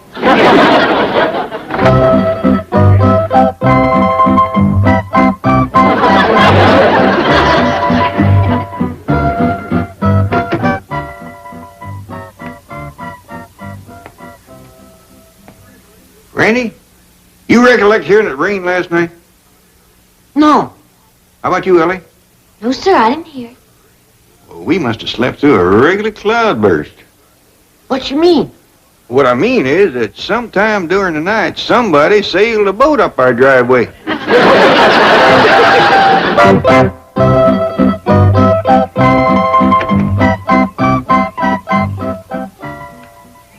How do you reckon anybody could sail a boat up here?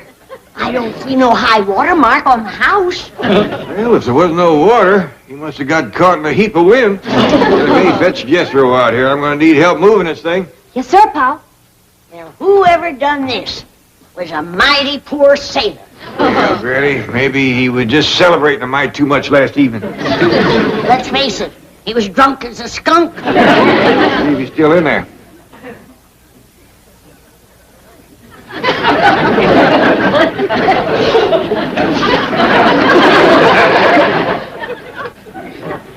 Granny, we don't want to mean-mouth that sailor too much. If I looked like that, I might take to drink myself. Great clouds of blue gnats. That's the hairiest, ugliest sailor I ever did see. Granny, we don't want to hurt his feelings. He might have got lost at sea and hadn't had a chance to shave. Come on out, you're saved. We help you. Yeah, don't be afraid. You're on dry land now. You're among friends. He ain't coming out. Maybe he don't understand our kind of talk. Maybe he ain't American. I hope he ain't. He's no bigger than this and bow-legged to boot.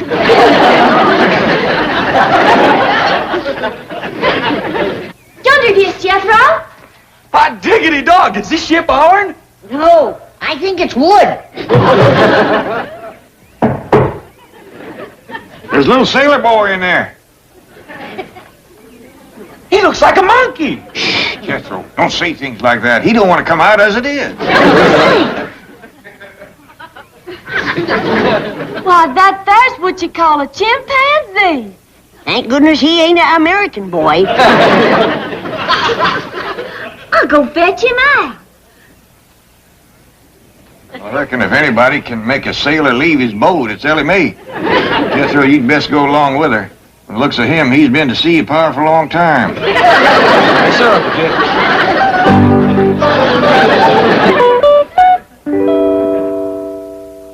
Oh, come on, Margaret, hurry up.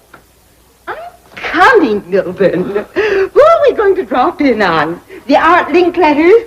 The George Burnses? The Jack Bennies? The Jed Clampetts. I refuse to go slumming on Christmas. Well, suit yourself.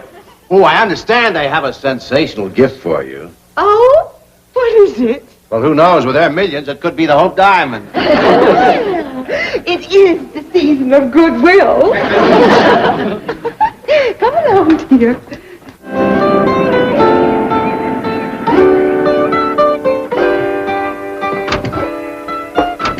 Howdy there, Mr. and Mrs. Drysdale. Merry Christmas to you. Oh, the same to you. And many, many more.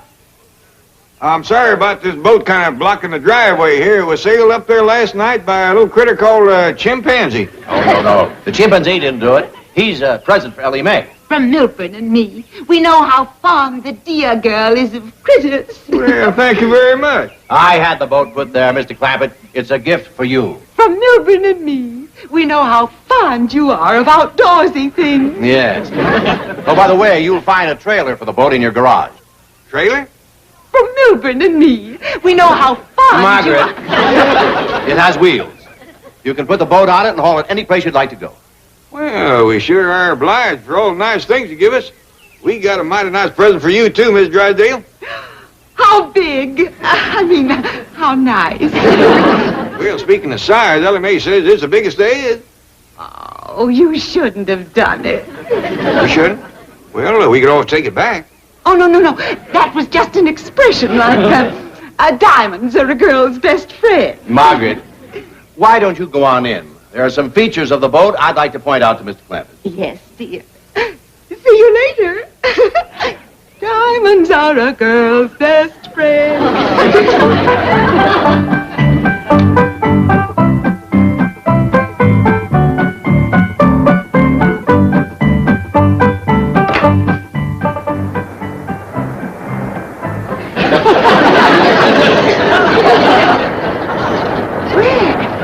It's working beautifully, isn't it?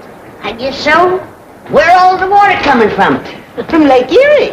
Where's it going? Lake Ontario. Well, I hope it don't flood our house on the way. Oh, Granny, you're so droll.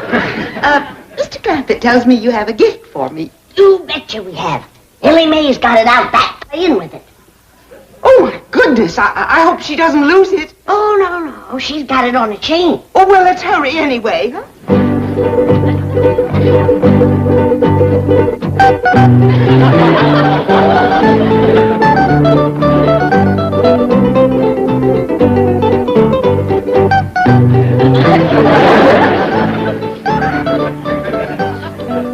All right. You beat me eating bananas. But you gotta admit, I whooped you eating grits. And I'll bet you I can beat you drinking milk, too. First, I gotta rest a mite. Hello? You and Skipper run out back and fetch Ellie Mae. Tell her Miss Drysdale's here for her present. Yes, Miss Granny. Oh, howdy, Miss Drysdale. Hello, Jethro, dear boy. Hello, little sailor. He don't talk American. Ma'am, he's a chimpanzee. Come on, Skipper.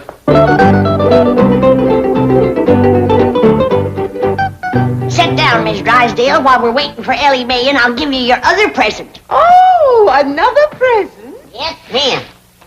This here is my special Christmas gift pack. Chocolate full of good things to eat. Oh, it's simply beautiful.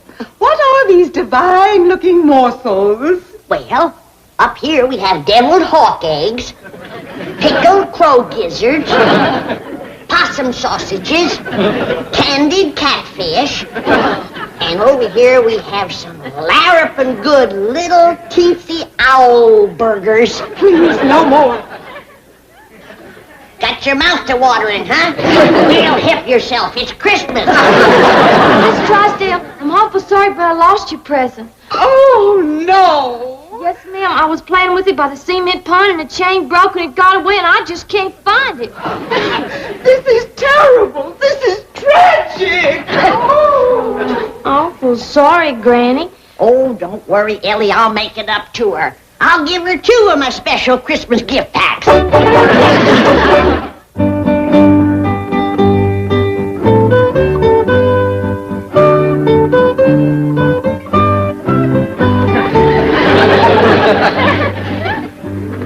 Yes, Mr. Clampett, I predict that you're going to get many, many hours of enjoyment from that little craft. Boating has become a tremendously popular sport here in... How do you like that? That hunk of fur lying on the floor is worth $10,000. You don't say. I only paid 2 bits for him when he was a pup. You hear that? You're worth $10,000, you old rascal. No, I was referring to this hunk of fur, my wife's brand new coat. Oh! I gave it to her this morning, and already she leaves it lying around on the floor. That fur cost you $10,000? Yes, it did. That's a heap of money to pay to keep warm, and a place is warm to start off with. Yes, you're right. But this is a Beverly Hills status symbol. Oh. By golly, I'm going to teach her a lesson. That woman thinks my money grows on trees. Where are you going, Mr. Drysdale? I'm going to take this home and hide it. I'll see you later. Duke, I never will understand these city husbands. Back home, when a woman done something to rile her man, he'd just take her over his knee and whomp her a few. Mr. Drysdale's fixing to play hide and seek. We want to get a better look at Skipper's boat. Well, that's our boat, Jethro. It's a present for Mr. and Mrs. Drysdale. Oh, by the way, Ellie Mae, did you give Miss Drysdale her present? I'm awful sorry, Pop. I was playing with the little critter, and it got away. Miss Drysdale is fit to be tied. Yeah, you ought to see her, Uncle Jed. Well, she's crawling around on her hands and knees, rooting through the bushes like a hungry hog. Come on, Skip. It ain't funny, Jethro. She done give the little critter a name and everything. You don't say. Yes, sir, she calls it Jim. She's a-crawling around a-moaning and a-saying, where is it? Where's my beautiful Jim? You think Ellie Mae is fond of critters? Why, that woman is like to go out of her mind over that pesky little varmint. What'd you say you called it again, Ellie? A mink. I offered to give her my squirrel, my polecat, or my possum, or anything. She wouldn't even listen. She just went right ahead a-moaning and a-rooting. I even offered her 2 of my special gift packs. Even that didn't quieten her down. Well, when that little mink gets hungry, he'll show up. Come on, let's go look at our boat. Oh, where's my mink? Where's my beautiful mink? It's gone. Oh, dear. Melbourne! Melbourne! Oh! Your husband's gone home, Miss Drysdale. My mink is gone. My beautiful full-length mink. Has anyone seen it? Oh, but come supper time, it's liable to show up. Oh, a disastrous day. Oh, now calm down. Wouldn't you just as lief have a rabbit or a squirrel or a raccoon? No, I want my mink. Melbourne! You're right, Granny. Even Ellie wouldn't be that grieved over a lost critter, especially one she never laid eyes on. The poor woman is so busted up she even forgot my special gift packs. Well, we can take them over later. Yeah. And the special one I made for Mr. Drysdale. It's 4 feet high. And right in the middle it has a smoked pig with a hedge apple in his mouth. That ought to cheer him up. Oh, good. Here comes Jethro and Ellie on the truck. Now we can go out and find some water to float our boat in. Who's that sitting up there beside Ellie? That's Skipper. Looks like they got a coat and a hat on her. I'd give Skipper Ink Pearl's old hat and coat, because he's from the warm country now. Here's your wraps. That's fine, Ellie. Well, Jethro, where you reckon we ought to look first? Well, I hear tell there's a Los Angeles River. How about that? Well, sounds like that ought to float a good-sized boat. Let's get rolling.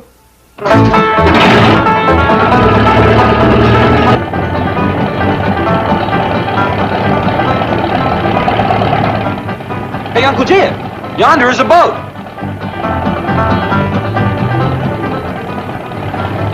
That boat was rolling on wheels.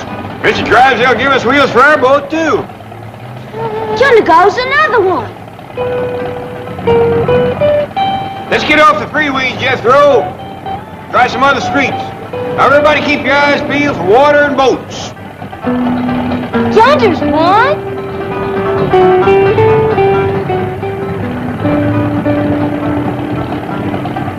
There's a whole lot full. On wheels, too. Watch out, Jethro. You'll run into that. Uncle Jed. My doggies, they's all on wheels. Well, that was a dandy ride. I know now why Mr. Drysdale gives us them wheels for our boat. There's not enough water in this place to boil an egg, let alone float a boat. Oh, we gonna put our boat on wheels and haul it around the street? Well, that wouldn't be much fun. You can't dive off it, you can't fish off it, you can't... Well, I don't know, Jethro. It must be some fun or all them people wouldn't be doing it. Come here, quick. What's the matter, Granny? No wonder we couldn't find any water. Looky. Don't hardly look at Jethro. Well, it peaked pretty near 2 dozen. Better fetch me the peelings. I got a feeling that's where most of the taters is.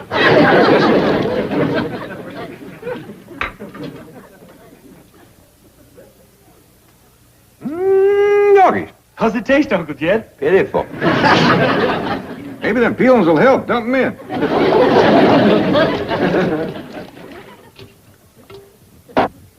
Doggone, it just don't seem right, us doing women's work, whilst Granny sits in front of that TV set all day. Ever since she found out there wasn't a washing machine, she ain't been more than 3 feet away from it. She's like a young'un with a new toy. Like Ellie with her new critter. How come she ain't in her doing this cooking? Jethro, I just don't believe Ellie was cut out for fixing victuals. Never forget the time she made that gooseberry pie. Ruined our best goose and a whole bucket of berries. You mean she put together? She did, and it was a mess, I'll tell you. I got her and Skipper out looking for stuff to put in this here. Pa, Skipper found some onions. Onions? Hey, they ought to go dandy in here. Go on, Skipper, give 'em to Pa. Thank you, Skipper. These here Beverly Hills onions ain't got a lot of bite to 'em. But the tops sure do flower out pretty. Jethro? Wash these and drop them in the pot. Tops and all? Yeah, we need all the flavor we can get. Where'd you find them, Ellie? Over to the Drysdales. Did you ask the Drysdales, could you buy her some onion? Oh, yes, sir, Pa. Miss Drysdale says go around to the kitchen door and get some from the cook. But Skipper found some on the way, and we didn't have to bother nobody. Fine and dandy. Well, drop them in the pot, Jethro. Don't just stand there sniffing them. Would you like some more? There's a whole big patch of them. A few more might help, Ellie. That stew ain't got too much going for it. Come on, Skipper. Let's go pull up some more onions. How's it going, boy?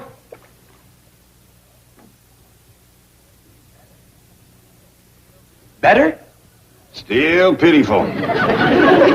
Even these onions ain't doing nothing. We just got to get Granny to help us. You ain't gonna pry her loose from that TV set now. This is the time her favorite is on. You mean that big strapping cowboy star? That's right. Marshal Quirt Manley, 2-gun tamer of the Wild West. Look out, Quirt!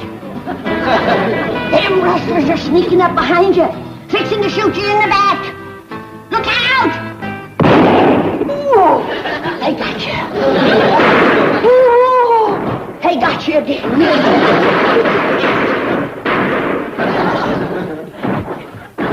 Oh, you're done for now, Quirt. That's it, you dirty coward! Right off and leave him with a back full of bullets!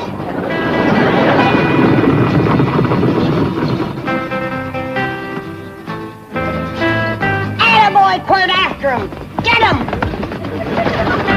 Catch him, Quirt! I can tell you where they's headed, Quirt. To town to hide in the saloon. Granny.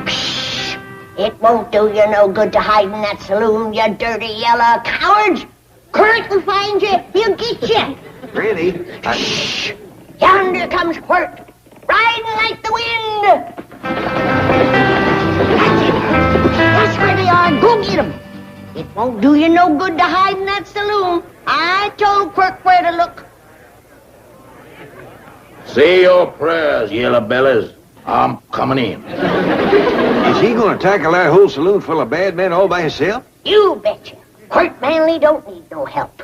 Even with 30 or 40 bullets in him, he's more than a match for him. He's lighting into him.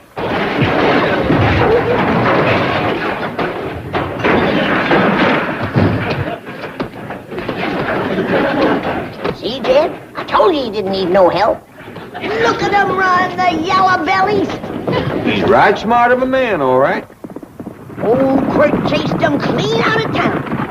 Next time, I won't go so easy on you. Yes, sir, Granny.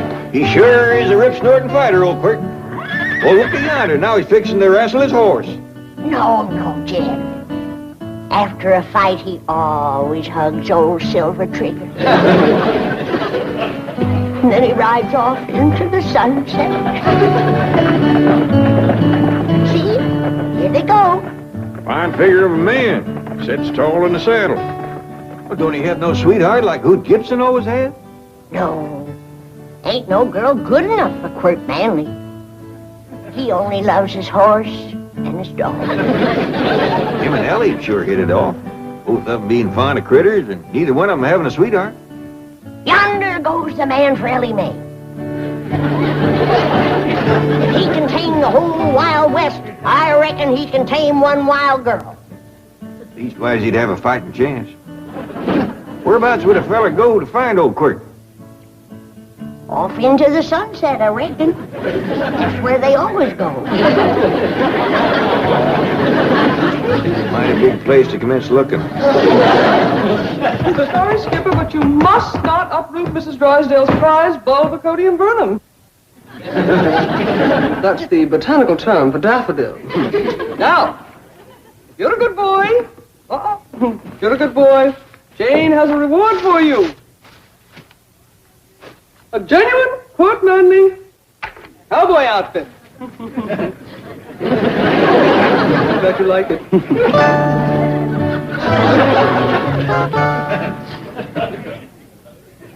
Oh, howdy, Miss Jane. Greetings, Jethro. And how is my strong, handsome, manly hero today? Well, you'll have to ask Granny. She's the one that watches him. Watches who?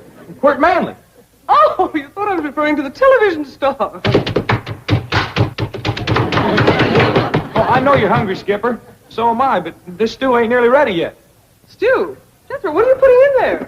Everything I can lay my hands on. It ain't got no flavor at all. Oh, no, Jethro. Not tea. Oh, you poor dear boy. You need a woman to do this kind of work for you. That's a fact. You can say that again. There happens to be such a woman available. I know, but I don't stand much chance with her. Would you like her to take over right now and prepare you a delicious meal? I sure would. Then drop to your knees, my handsome one, and ask me the question that is in your heart. Please, will you go get Granny? Yes! My answer is Granny!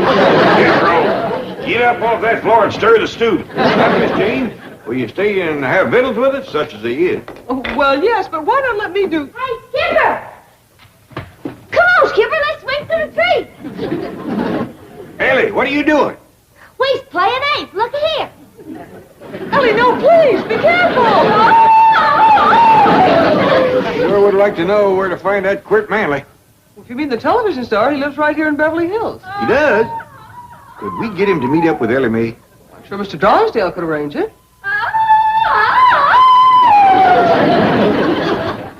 I sure wish he'd hurry. That little monkey's liable to get himself hurt.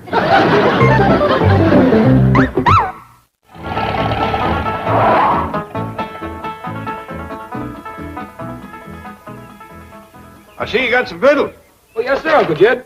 Told the fella down at the store about Granny watching TV all day instead of cooking. So he sold me these TV victuals, all packaged up and ready to eat. Well, that's fine. Now, when Quirt Manley gets here, we got something else to offer him besides that pitiful stew. Is Quirt Manley coming here? That's right. Now, I want you to get the truck around back so when he rides up here, his horse won't shy at it. Yes, sir. and see your guns clean good, we'll ask him to give us some shooting lessons. But we know how to shoot. Not like that, rascal. Granny says he can drop 7, 8 rustlers with one shot. That ain't all. He's got a couple 6-shooters that shoot all day without reloading. Well, I can't wait to meet that rascal.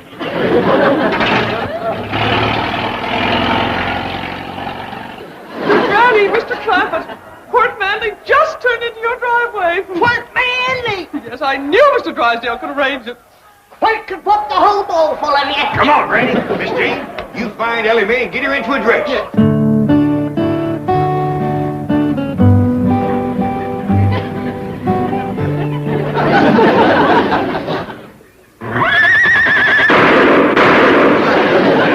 That's Court, all right. I'd no silver triggers in any place.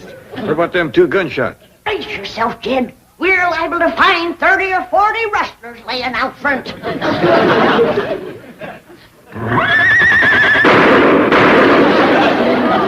Don't shoot, Quirt. We ain't rustlers. We's friends, Miss Manley. That we is. How come you ain't riding Silver Trigger? Did them dirty rustlers get him? We'll have to find him, but I ain't no Court Manley. Kid, there's only one man like him. Why, he's the biggest, the bravest, the fightingest, the strongest, the hard-ridingest, and the straight-shootingest man alive. Are you people putting me on? Who said that? Somebody back here? That you spoke, Mr. Manley? Oh, yeah. Well, sure it was. I got a sore throat. Sometimes the voice just sneaks out that way. Come on in, Quirt. I'll doctor you. Ain't got the time, ma'am. Ain't got the time. Still, I'll autograph a couple of pictures for you before I go.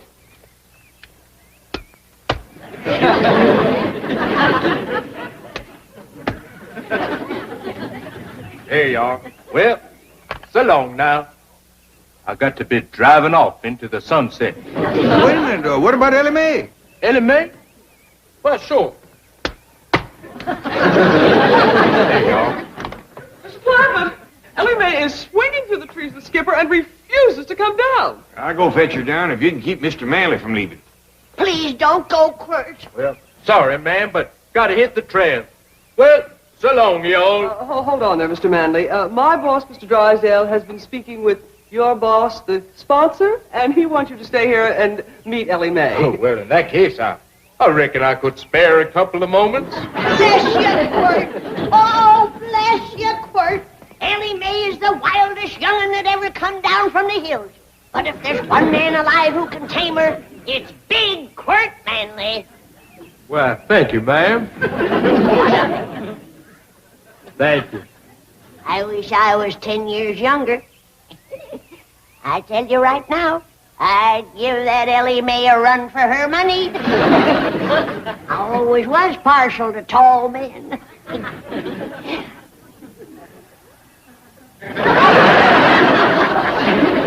Come on. You and me are going to have to jug together.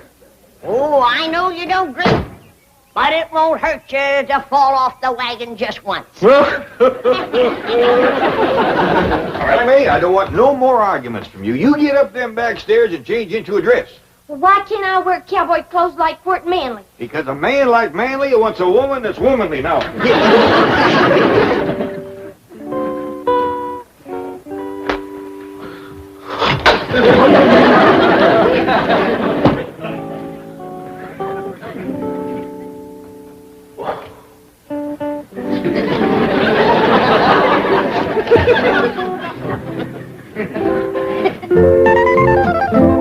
Lovely, Ellie Mae.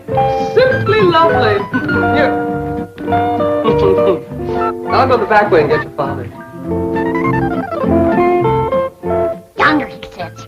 That's him, with the broad shoulders and hat. Sits tall in the chair, don't he?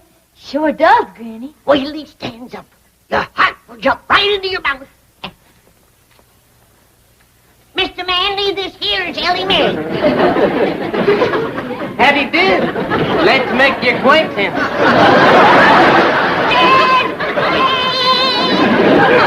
The rustlers must have jumped first whilst we were out. Look, look! We got to catch him, Granny. They done run off with the best part of it.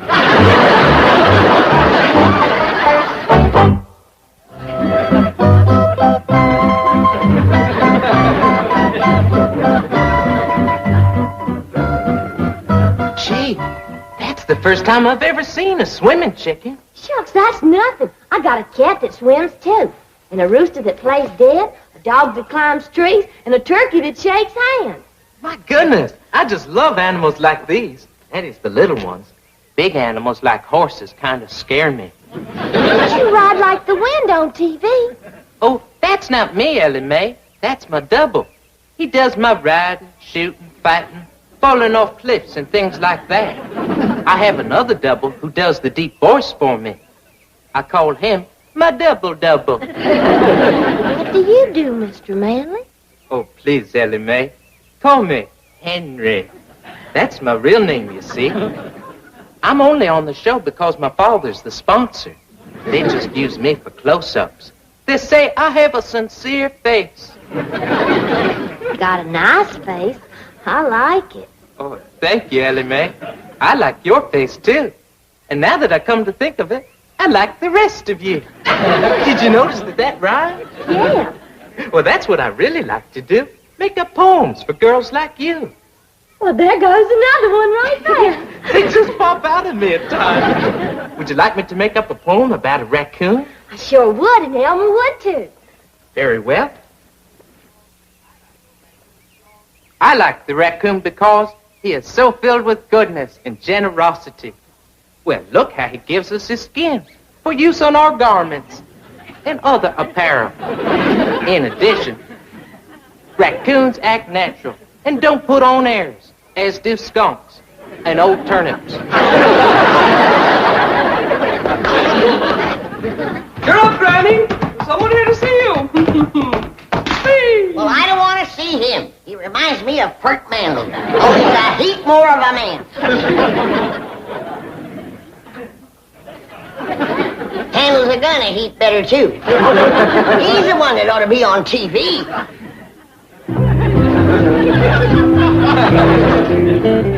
Hi, Ellie Mae.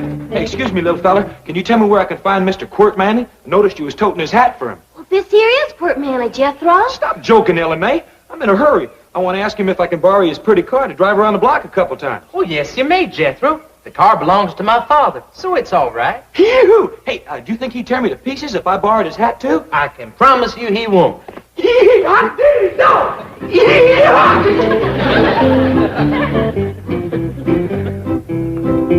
Mr. Manley, can I have a word with you, please? I know what you're going to say, Mr. Clampett, and I don't blame you for wanting to shoot me. Oh, ain't nothing like that at all. I just want to talk to you about Granny. I guess I must have been a terrible disappointment to her. She is a mite let down, but I think we can pull her out of it if we all tug together. Now, first off, I'm going to learn you how to shoot a gun, and Ellie here is going to learn you how to fight. I'm afraid of guns, but I might like learning to fight.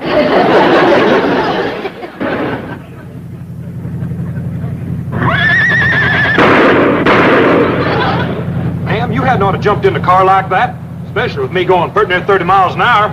I'd do anything to sit next to Quirt Manley. But my name ain't Quirt Manley. Don't think you can fool me. I've seen you on television. And I've dreamed of the day when I could get close enough to throw my arms around you and kiss you. My darling Quirt. But honest, ma'am, my name is... Your name is what? My name is Kurt Manley.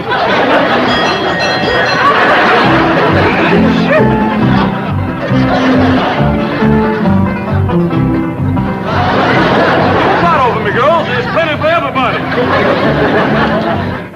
I tell you, Granny, that little feller is a crack shot. He can stand on our front porch and light a match clean out by the front gate with a 6-shooter. I don't believe it. Come on out, he'll show you. Jed tells me you're pretty good with them 6-shooters. Granny, he's a blue-tailed marvel. He's gonna whip out them guns and bam, bam, bam, light them 3 matches stuck in the ground down there this side of the wall. I believe it when I see it. All right. Where are you going? Oh, I can't bear to watch him. He puts me plumb to shame. Well, come in shooting.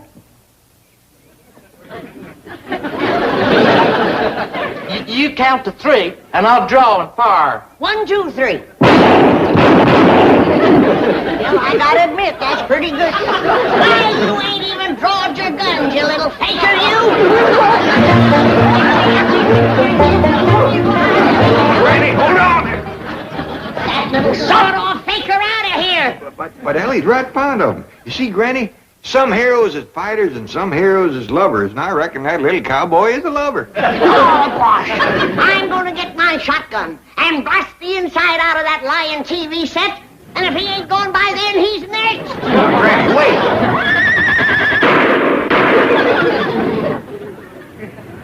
Hey, look at there! Look at what I got! Get through. Where'd you get all these girls? Well, they think I'm a rich TV star. Say, you girls counting the money. I'll show you how you can divide up that whole roll. He's a little cowboy inside there. All you gotta do is go in there and make a big fuss over him and take on about how cute he is. Will you do it? Sure!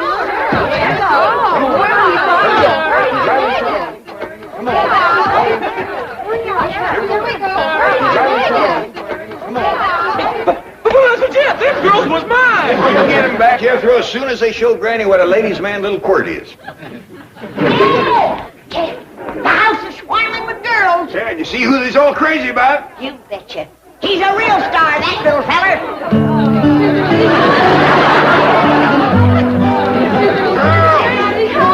You got the wrong little cowboy. Now, Granny,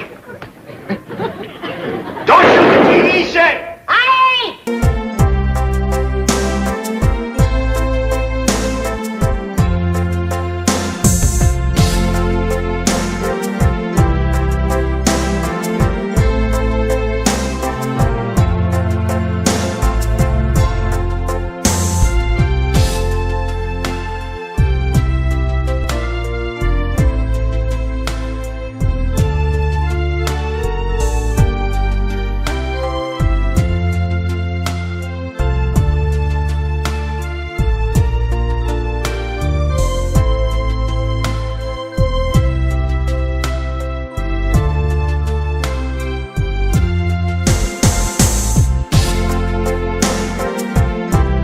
One that's supposed to do the fetching.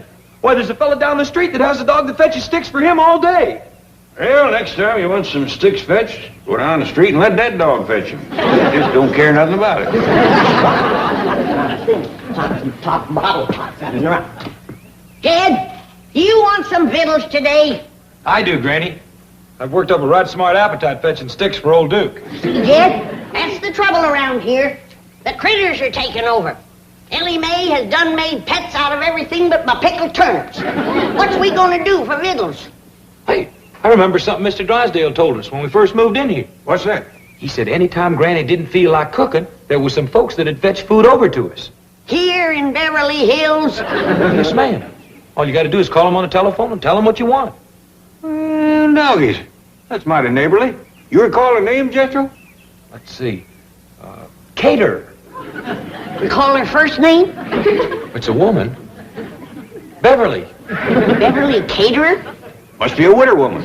They's the best cook, Dad. They have more time. Well, let's call up the widow and see what she's got cooking today. Now, just a minute, Jed. I want it made clear that I'm going to do something for her in return. Oh, naturally. We don't take charity. Come on, Duke. Let's try it again. Oh, howdy, Miss Operator. This here is Jed Clampett. Well, I wanted to call a widow caterer.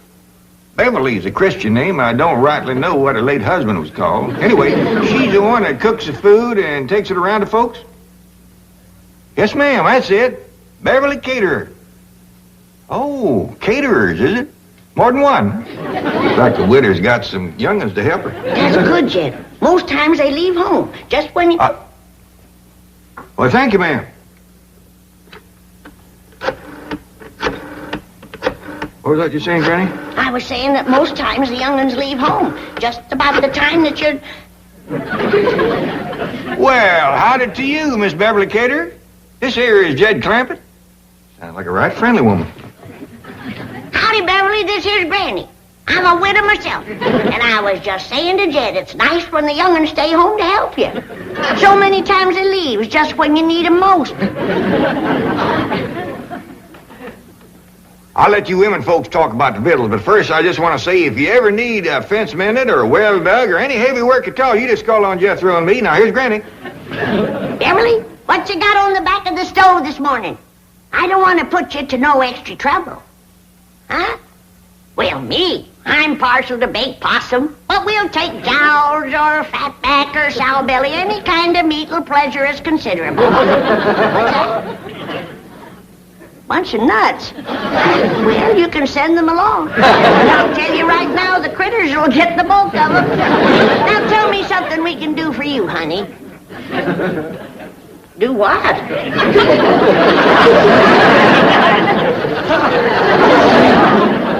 Hello? I declare, Jed, I never knowed anybody could turn nasty quicker than her. I wonder what set her off. Hard to tell, Jed. A generous woman like her probably gets took advantage of a lot. And tired to boot, I reckon. Uncle Jed, I can't learn this dumb old dog to fetch his stick. Oh, Duke ain't about to waste his time chasing a piece of wood. He's a hunting dog. Well, can I take him hunting then? I'd like to see him chase something. Praise be. That's an idea that might put some fresh meat on our table. All right, boy. It makes more sense than fetching a stick, especially the Duke. You want to come along, Granny? No, I better stay here and guard my kitchen. Okay. Come on, Duke. Let's get the guns. Guard your kitchen against who, Granny? Against Ellie's critters, that's who. They's beginning to take over. Why, I can't hardly... That little rascal learned to open the icebox. Them's the last of my pickled pawpaws. Oh, gee, thank goodness you're back. I didn't want to disturb you at the meeting, but your wife has been calling frantically. Oh, that woman gets hysterical over nothing. What's it now? Well, it seems there's a kangaroo in your backyard. You see, the slightest little... What? What? A kangaroo? Where did it come from? Australia. That's the only continent where... Oh, I know that. How did it get in my backyard? Well, your wife was rather incoherent, but Ravenswood said it's from the Second National Bank of Melbourne. Second National Bank. Oh, that's where Gene Sandbloom was transferred to from... That explains his Christmas card. May I share the humor of the situation, Chief? Well, I sent him an alligator wallet, so he said he was going to send me a kangaroo pouch. Kangaroo pouch? On the hop, as it were. Mr. Sandbloom does have a sense of humor. Yes, we'll have the zoo pick it up. I'll call Margaret. Mr. Drysdale's office? Oh, Ravenswood. Uh-huh. Mm-hmm. Good, I'll tell Mr. Drysdale. Oh, and don't worry about the kangaroo. The zoo will take care of it. Right. Cheerio. Ravenswood has your wife under sedation, and she's resting comfortably. Oh, good.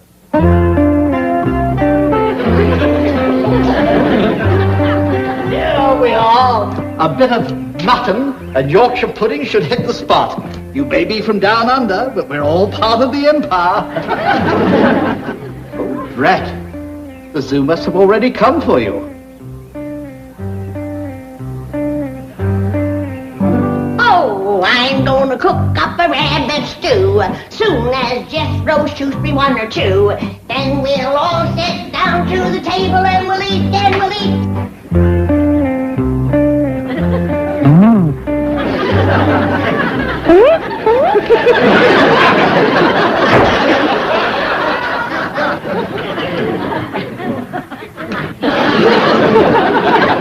How you going, Granny?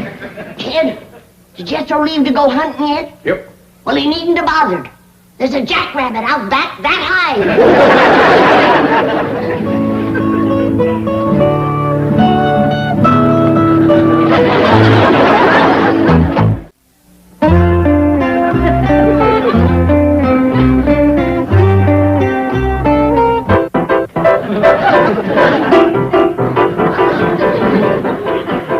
Now, you hold on, Jed Clampett. I tell you, I ain't touched a drop. And there is a giant jackrabbit out in our backyard, and it is this high. Granny, you and me has seen some good-sized jacks in our day, but not 5 foot tall. Kid, there's a lot of things we never seen back home that we are seeing out here. And that's one of them. A piano playing, icebox opener, paw Filford 8. All right, Granny. I'll go take a look at your jackrabbit.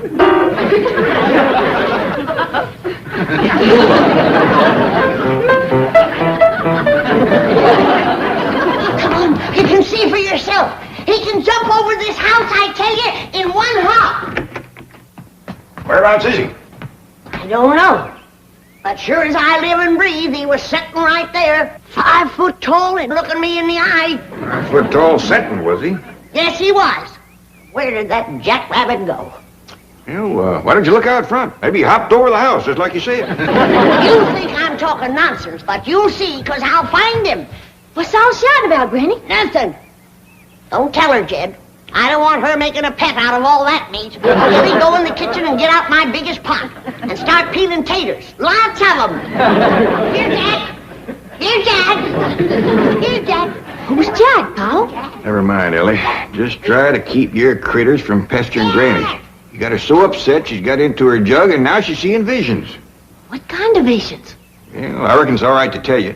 Granny thinks she seen a 5-foot jackrabbit.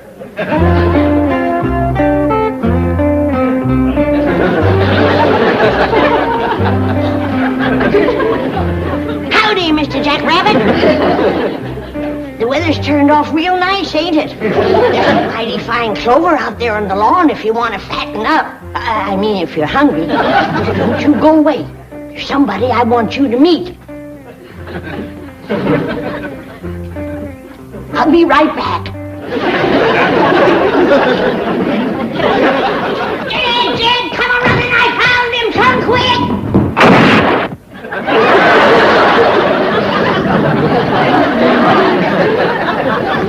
Dad, I seen him again. The giant jackrabbit. I bet you did. He's right out front. Come on, I'll show him to you. Maybe you better lay down a spell. No, he'll get away again. All right, I'll take a look.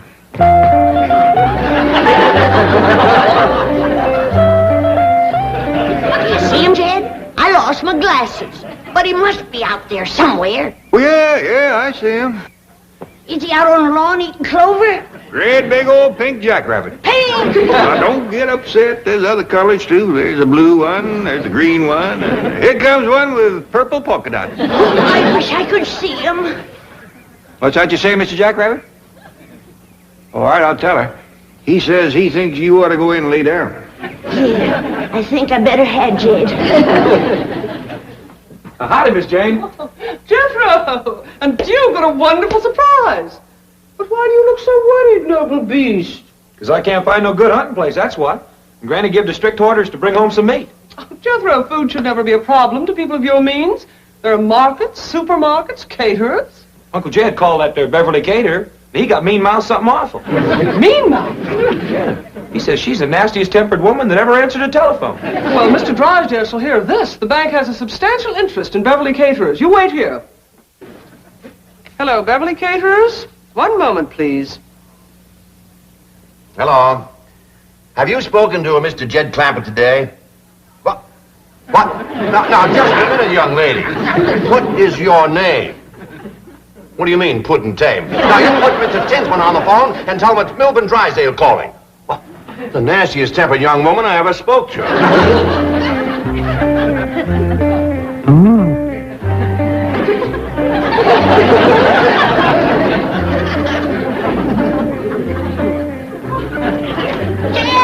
Jed, come quick. He's back again. He went outside there. Go look quick, Jed. Who's that, Granny? The giant jackrabbit. Oh, him again. All right, where's the jug?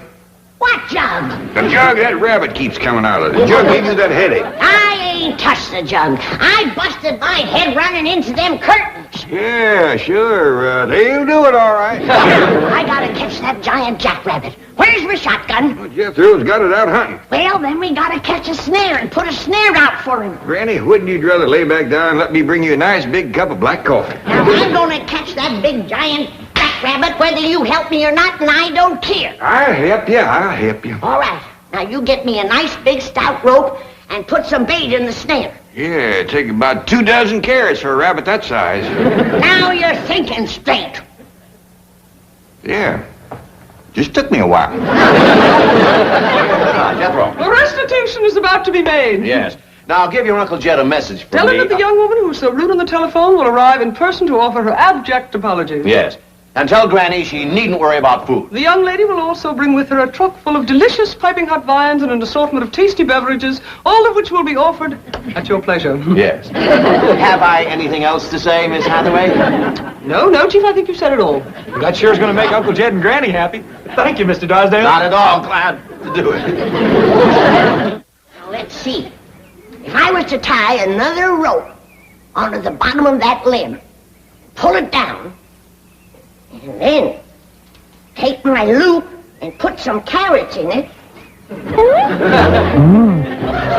Howdy, Mr. Jackrabbit. Would you like to step into my kitchen? You ain't gonna get away from me again, I can tell you that. Now, are you gonna come peaceable, or do I have to take you by force?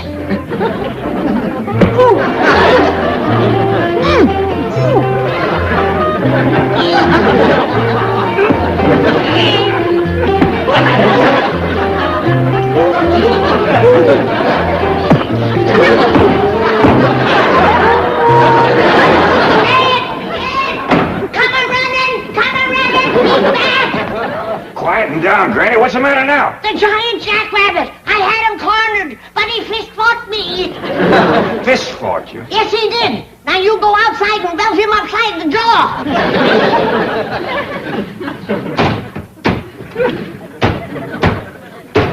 Granny, where are you hiding them jugs?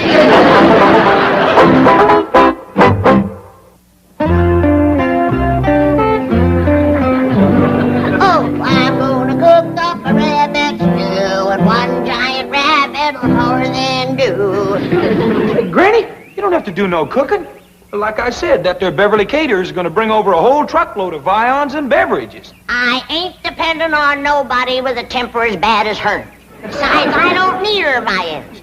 For the next couple of weeks, we're going to be eating high on the rabbit. Well, where'd you get all the rabbits? One rabbit, Jethro. One rabbit? He must be a whopper. Remember those big mountain jacks we used to see back home? Yeah? I seen me a jackrabbit that could put a pair of them in his pocket. In his pocket? Sure. He stands 5 feet tall and he has a pocket, right? You don't believe me, do you? Oh, yes, I do, Granny. No, you don't. Oh, Granny, I do. No, you don't. All right, I don't believe you. How dare you call me a liar?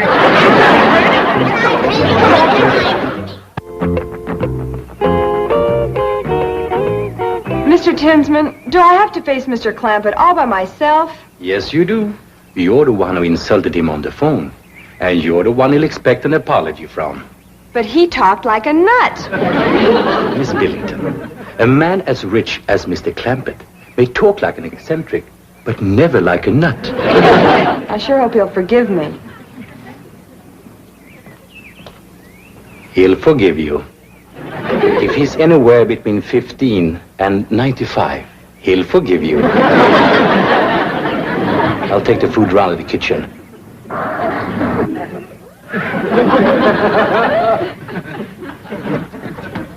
Is Mr. Clampett at home? I'm Jed Clampett. Come right in. This little fella don't say much, but he's right smart. Mr. Clampett, I'm here to apologize about the way I spoke to you on the telephone earlier today. Oh, you're, Beverly Caterers. Yes, sir. Oh, you're a deal younger than I figured. He prettier, too. Thank you. I'm awfully sorry about losing my temper when you called. Oh, now, I understand. Woman works hard all day cooking and doing for others. Young'un's hanging on her apron, she gets a mite waspish. And you not having a husband to help. Yes, that's right. I don't have a husband. How many young'uns you got? Young'uns? Helping you with the cooking and fetching over to your place. Oh, help. Well, let's see. 7. 7? Well, you must be from our part of the country. Got started young, didn't you? Well, come on. Granny be wanting to meet you. She's out in the kitchen.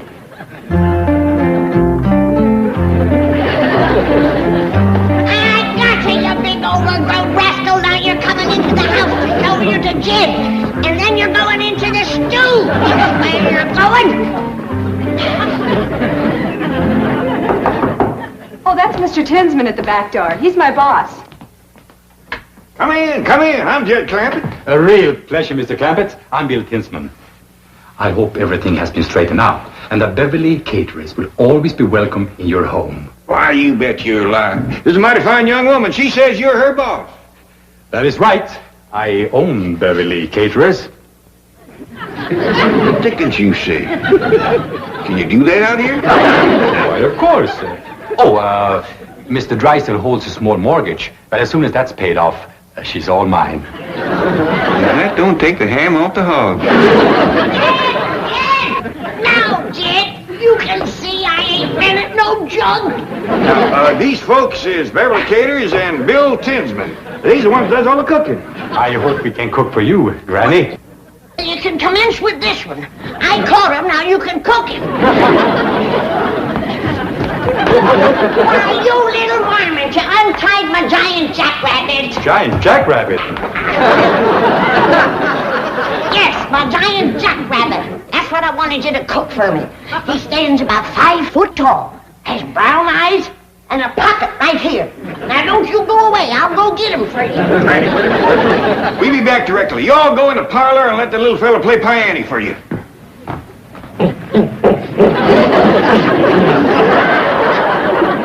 You say eccentric? I still say nuts. I say you're right. Let's get out of here. I can't understand it. He was free. Why should he return?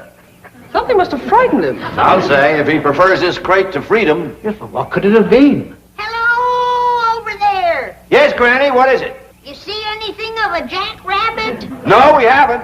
You won't find any jackrabbits in Beverly Hills, Granny. I'll telephone the zoo, sir.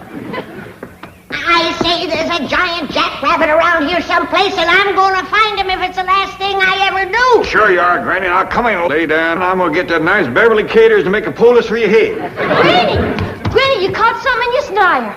See, Jed, what did it tell you? What'd she catch, Ellie? Jethro! Yeah? Hey, Jed, you in there, you old mountain goat? Hey, Jed! Dog, if that don't sound like old Leif Crick from back home. It does for a fact. What do you suppose that no account wants around here? We'll soon find out. Jed, doggone it, you come out here and let me in. Leif! Jed! Well, this is a surprise. Granny, you little opossum, you.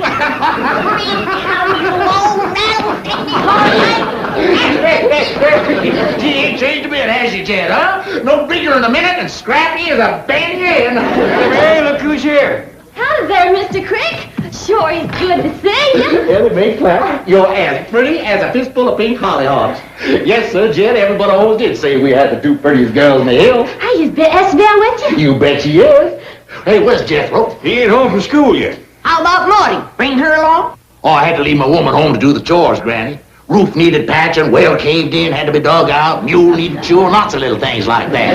You know, we just poor gully jumpers. We don't roost high on a hill like you folks. Esbel ain't out in the car, nor Mrs. Crick neither. I had to leave my woman to home, Ellie Mae. And Essie Bell, she's over at the motel unpacking and purdying herself up. Motel? Well, Leif, we got plenty of room to take care of you and Essie Bell right here. Well, now, Jed, you know I ain't one to trade on a friendship. Of course, after Jethro and Essie Bell's proper hitched, then we're going to be wanting to live near our kinfolk. Hitched? Jethro and Essie Bell? You mean you don't know what that boy's been up to? No, I can't say as I do, Leif. And we's got some talking to do, man to man. Come on, Ellie, we'll make a pot of coffee. Yes, you got a couple of fine women folk there. I reckon you're as proud of them as I am of mine. I reckon? I reckon you'd want to see right done by Ellie Mae just the same as I'd want to see right done by Essie Bell. I reckon? I reckon you wouldn't want no young man playing fast and loose with her feelings. I reckon? I reckon a man's daughter's just All right, about as... Leif, supposing you stop blowing on the fur and get to the hide, what are you trying to say? It don't come easy saying what I got to. Well, let's go in and sit down and give it a try.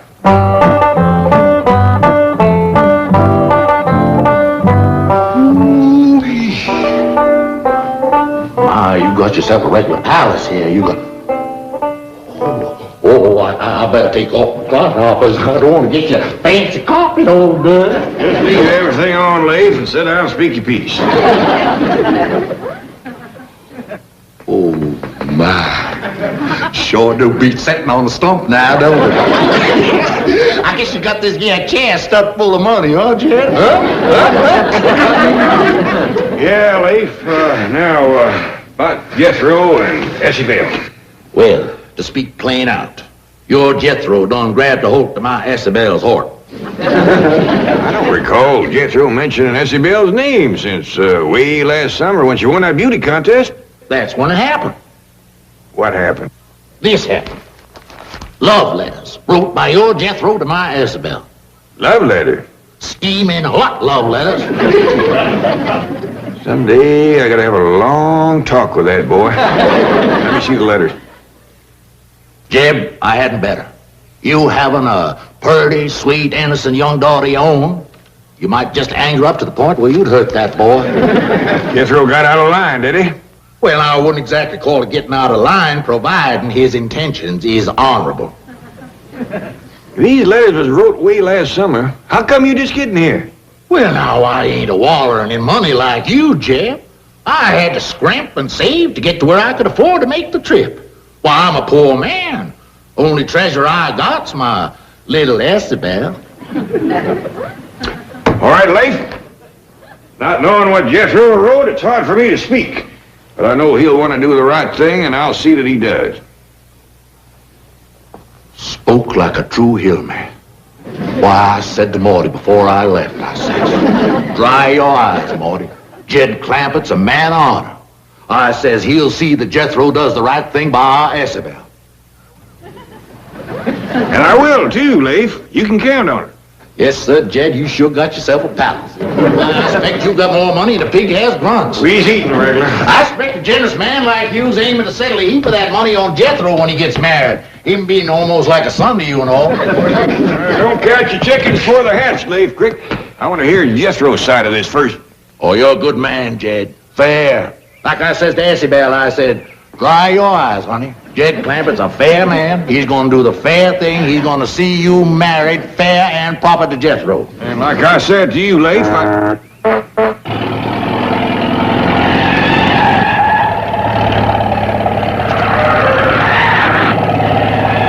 Whoever's driving that truck's mighty shy on brains. That's Jethro.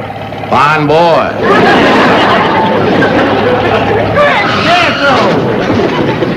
Just call me Daddy, boy. Jethro, Leif here says that last summer you wrote some love letters to his daughter, Essie Bell. Love letters? Why, it ain't nothing to be ashamed of, son. Most natural thing in the world for a handsome boy like you to write letters to a beautiful girl like Essie Bell. Them was fine letters, too. You should be proud on them. Well, thank you. Well, how come she never answered them?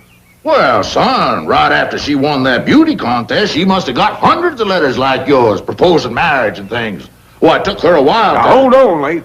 Jethro, did you propose marriage in them letters? Oh, let me think. Well, it ain't nothing to be ashamed of, son. Most natural thing in the world for a handsome boy like you. Now, give him a chance to think, Leif. It ain't something comes easy to him. Love ain't nothing you think about. Love comes from the heart. He never said he was in love with Essie Bell. Well, he always was. You remember when you used to tote the books home from school? Old Mel Pratt, he took them away from you and beat you up? Yeah, but he was twice as big as me. Yeah, but if you was to marry Essie Bell now, that would sure leave old Mel Pratt drinking from an empty jug. Yeah? Yeah! This ain't something you have to decide about right now. Well, of course you don't. You just think on it for a while. Think about how Essie Bell's the prettiest girl in the hills. Yeah? Best dancer, too. Yeah? How much you'd like to marry her. Yeah! Take on, son. Now, wait a minute, Jethro. Think what you're doing. You sure you're ready to support a wife? Could be you'd have to quit school. Well, hot diggity dog, then I'm ready. I'll bring Essie Bell over before supper. But first you go down to one of them fancy Beverly Hills jewelry stores and you pick out a great big diamond ring. All right, and while I'm there, I'll get something for Essie Bell, too. I'll see you later, son. Bye-bye, Miss... Bye-bye, Daddy Crick. I'm going to get married. Someday I should have had a long talk with that boy.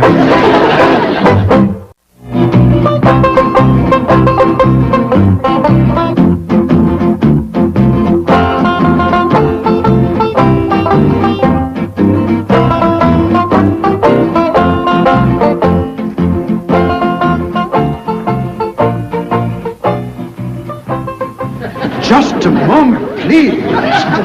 I'm sure you must be in the wrong place. Is this a jewelry store? Well, yes, but we sell only the very finest and most expensive pieces. I suggest you try a notion store. Jethro done got the notion what he needs now is a ring. Hey, Uncle Jed, there's some rings over here. Yes, but please, now, I'm sure you... Them red diamonds is pretty. Those are rubies. Well, ask her if she wants to sell one. Madam, the ruby I'm referring to is not a lady. How she got them rings is her own business. Just ask her if she wants to sell them. You will understand how out of place you are when I tell you that no ring in this case sells for less than $10,000. Now, wouldn't you like to look elsewhere? Yeah, show us where you keep the good stuff. Security guard, please. That's right, Paul. Mr. Drysdale said we should always ask for the best. Did I hear you mention the name Drysdale? Yes, sir? Milburn Drysdale? Yes, sir? He's our next door neighbor. He keeps Jed's $35 million in his bank. Granny, I ain't sure it's 35 million no more. Might be close to 40 by now. You got the phone in your hand. Call up Mr. Drysdale and see who's closer, Jed or me. Stand by till I make one call. Things have been a little slow since Christmas. Quiet in place, huh, Isabel? I'll say. Gee, Paul, this is just about the biggest place I ever did see. Yes, sir, Isabel. You did a mighty wise thing when you decided to marry up with Jethro. I didn't decide, Paul, you did. I didn't even answer his letters. Well, it was a good thing I did discover those letters. You'd have been married to that no-account Mel Pratt. Mel Pratt ain't a no account. He's a good, strong, hard-working boy. You gotta learn to keep your mouth shut, girl. You gotta learn to keep your mouth shut, especially when there's any food around. I still can't figure out where you found victuals enough to put on all that weight since last summer. Mel Pratt's been feeding me. He wanted me to get good and strong so I could help him clear that acre of land. That ain't land, girl. That's rocks. You want to marry up with a boy that's got an acre of rocks, you should at least have him cut and piled up into a fine palace like this one. But Mel Pratt loves me, and I love him. I don't want to hear that name no more, Isabel. You're gonna marry into the lap of luxury, girl. You're gonna wear fine clothes and jewels. You're gonna have servants to wait on you hand and foot. You're gonna have a butler running ahead of you, opening doors, all kinds of things like that. Oh, look at that! Stay right here now, Isabel. You don't want him to think we ain't never seen a butler before, do you?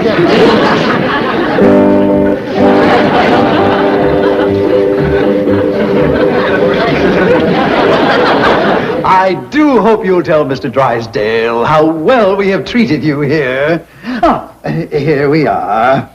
Now, this is the engagement ring. Thank you. You might, in a subtle way, of course, let the bride know that she is getting 10 perfect carats. Well, that's mighty nice of you. Nice my foot. After the money you spent, he could at least send her a smoked ham. And here are Madame's lovely necklace and earrings. How many carats did I get? About 50. But of course, they're not perfect. Well, in that case, I'll take turnips.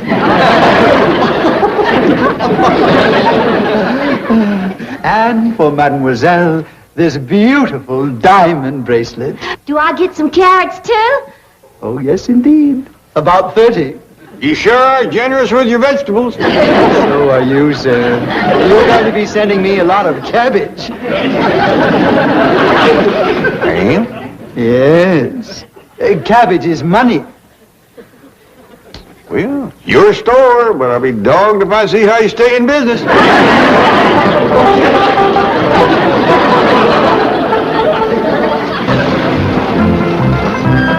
Looks like Leif and Essie Bell is here. Yee-hoo! I want to see my sweetie. Now, Jethro, you get a hold of yourself. I don't want you running in there and picking up that little girl and scaring her half to death.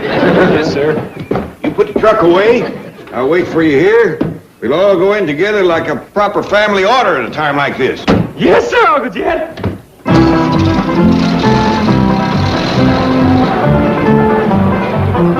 Don't be too hard on him, Jed. Now that I think back, he must be desperate in love. What makes you think so? For the past week, he ain't at his supper. For Jethro, that's desperate. That boy'll eat anything that don't bite him first. Who's that a-coming, pal? Looks like that Beverly Caterers. Yeah, the young widow that cooks for folks.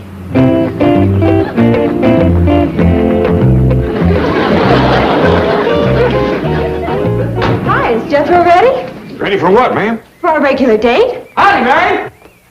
It sure is good to see you. You're right on time. Let's go. Wait a minute, boy. You got a date with this girl? Yes, sir, Uncle Jed. Well, every day after work, she picks me up, and we drive up into the hills and park and watch the sun go down. Then you know what we do? Ellie Mae, go in the house. What do you do, boy? Well, then we climb into the back of the truck and eat all the victuals that's left. No wonder he ain't been eating his supper. I've got your favorite today, Jethro. Swedish meatballs. Jethro, the girl you're going to marry is waiting in the house. You can't go running off with her and leave Essie Bell. Oh, yeah. Hey, Marion, you reckon there's enough meatballs in the truck for the three of us? Forget it. Huh? Here's your blushing bride. Come give her a big hug. Excuse me, ma'am. I'm looking for my sweet little old Essie Bell Crick from back home. I'm right here, Jethro. Jethro, son, this here's Essie Bell. Your Essie Bell Crick? Yes, Jethro. Marion!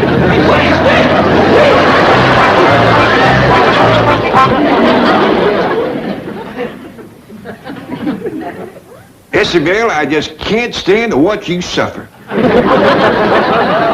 Ain't there anything I can do?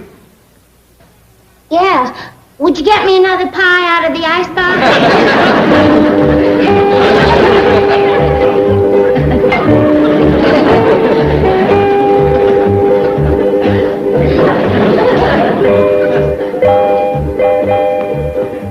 There you are. Thank you. Want some? No, not right now. You don't appear to be too unhappy. Oh, heck no. I like pumpkin pie as well as apple.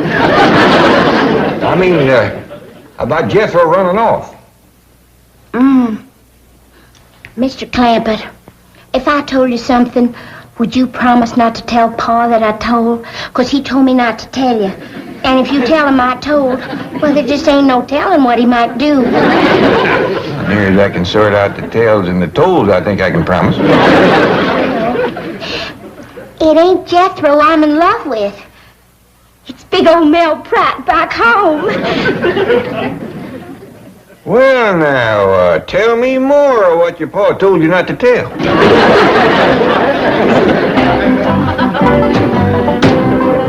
Let's have no more of this running after other girls. Ain't no boy can love two girls. That leaves Essie Bell out. She's about 2 girls and a half. Mind your tongue, Jethro. You take a girl for better or worse when you marry her. Yeah, but she got worse before I got married. Fetch him in, Leif. I'll look after Essie Bell. Come on, boy. Let's start talking about this wedding. Well, Mr. Crick. You call me daddy now you're marrying up with my daughter. But, Mr. Crick, I don't think I want to get married. To nobody. I want to finish the 6th grade so as I can be a brain surgeon. You should have started thinking about that before you wrote Essie Bell them hot, steaming letters full of love talk. I don't remember no love talk. You don't, huh? Now, just how'd you start them letters? Dear Essie Bell. Well, ain't that love talk, calling a woman dear? It is. I'm in trouble with a lot of women. Men, too. Well, Leif, I see you fetched him back, all right. Now, Jethro, you can get upstairs and get packed for your honeymoon. Oh, but Uncle Jed, I don't Oh, get up there and do like I tell you. Oh, yes, sir. You're a good man, Jed. Fair. I try to be. What do you think of my giving Jethro and Essie Bell my house for a wedding present? Oh, that is fair. That is really what you call fair. Of course, it's just a little two-room place, but they'll make out. well, I ain't the best at counting, Jed, but I done towed up 12 rooms since I've been here. Oh, I ain't talking about this place. I'm giving them my little shack back in the hills. Back to home? Yeah, there's half-acre land goes with it. Of course, it's mostly rocks and stumps, but a couple of strong young'uns like Jethro and Essie Bell have that thing cleared in 4 or 5 years. Is that all you're gonna give them? Oh, shucks, no. Essie Bell, fetch in that other wedding present I give you. Coming, Daddy Clampett. That's better. I always said you was a generous man. Why, just before I left home, I said to Marty, I said, why, Jed Clampett's a generous man. Why, there's just no telling what he, what are you doing with him? Daddy Clampett gave him to Jethro and me to take home with us. You can't take him home with you. Why, folks is liable to think he's my grandson. Well, you could tell him he's a monkey. That ought to clear it up, leastwise for some folks. Jed, you mean you ain't gonna give the young'uns no money?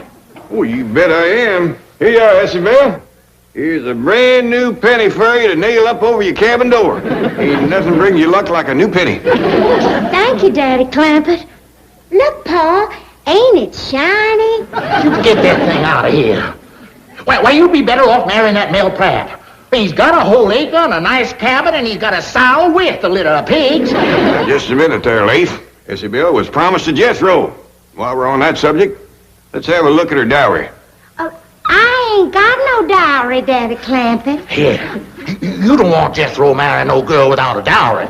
Now, Mel Pratt, he don't care. He'll take a dowry or no dowry. How soon's the wedding? I'm all ready to dance. Ain't gonna be no wedding, Granny. I'm taking my Essie out of here. Come on, Essie Bell. Now, just a doggone minute. I got all dressed up to have a wedding dance. Now, let's have it. Well, she's gonna marry Mel Pratt. Don't bother me with details. Let's get on with the wedding dance.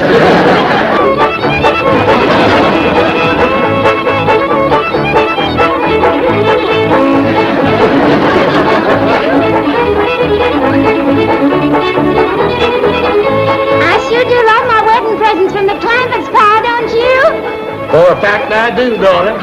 Overgrown, lazy, good-for-nothing Leif Crick. Now, Granny, don't start on Leif again. He's gone. He's on his way back to the hill. He don't live in the hills. He lives in the gully. And it's his kind that give the hill people a bad name. He's on his way back to the gully and his daughter with him. Now, let's forget him. Granny, don't get yourself all angered up. Who's angered up? You are. Because that Leif Crick tried to get you to marry his daughter. Ain't that right? Shucks, no. They's both going back home. I'm the only one that has the gumption to hold a grudge. It's a sorry thing when a poor old stove-up, wore-out, gray-haired old granny has to do all the grudge holding in the family. Well, leave go of it, Granny. Now, Leif is gone, and you can't start a fire without you got 2 sticks to rub together. You calling me a stick? Start in on me. Here. Have some of this scalding hot coffee. It'll cool you down.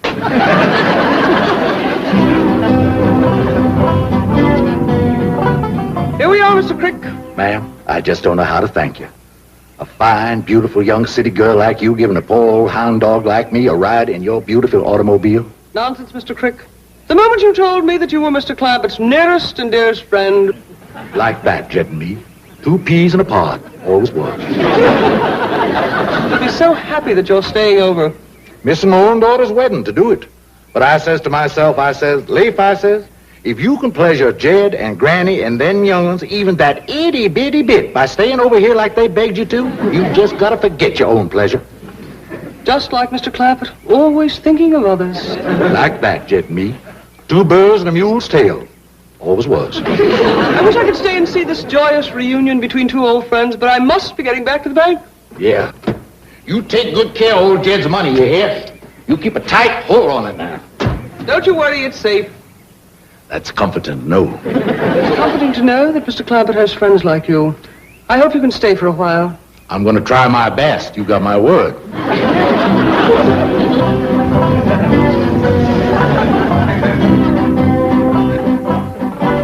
Skipper and me'll be back to help you with the dishes, Help me Granny. with the dishes, and that's what you get when you deal with those gully people. Leif Crick, S.E.L. I'll tell you, I've seen some things. That's the way it is. I never won actually trash.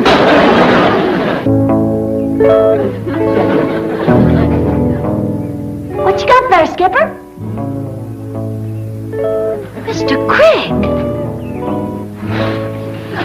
You speak to me, boy. That was made exposed, Mr. Crick. Hi there, Ellie.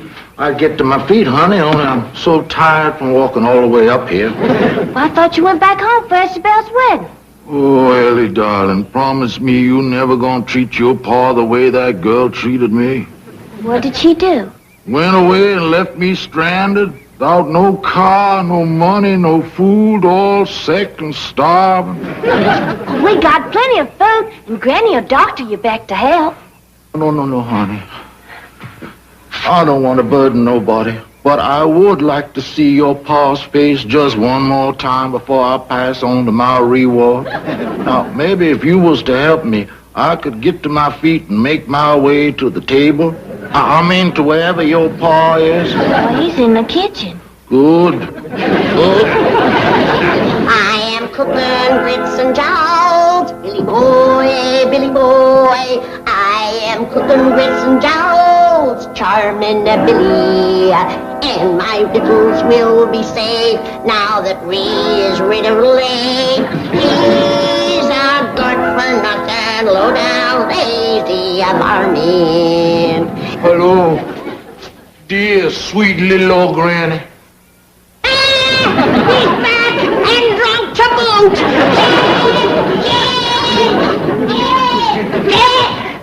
What's the matter, Granny? It's Leif Crick. That good-for-nothing, low-down, lazy, victual-stealing, liquor-drinking gully jumper. Granny, I thought you'd blow it off all that steam. I did, but he's back and I'm commencing to boil again. Leif is back? Yes, but not for long. Give me that axe. Dear old friend, I didn't have it in mind to bother you none, but Ellie Mae found me and forced me to come in and have some victuals to help me get my strength back. Well, you're always welcome at our table, Leif. Oh, no.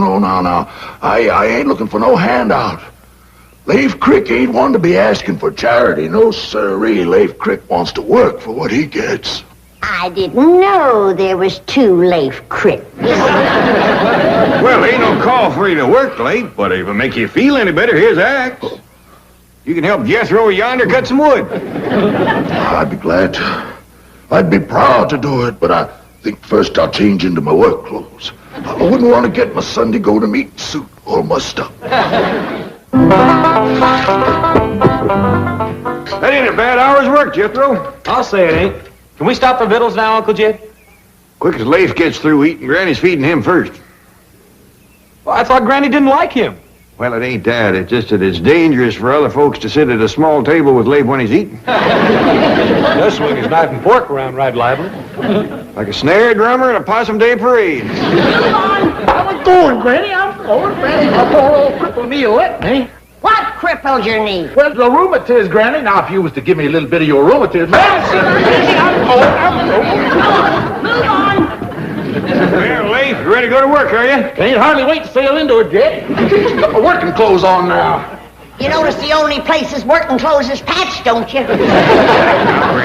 Now, Granny. Maybe he's turned over a new leaf. Not unless there's food under it. What you got in the pan? Nothing.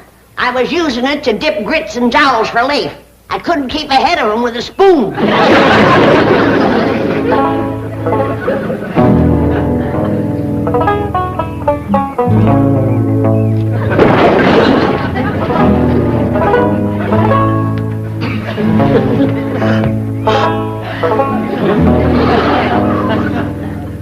I can't believe it. I can't believe that one man could work like that. This one can. He's another Jed Clampett.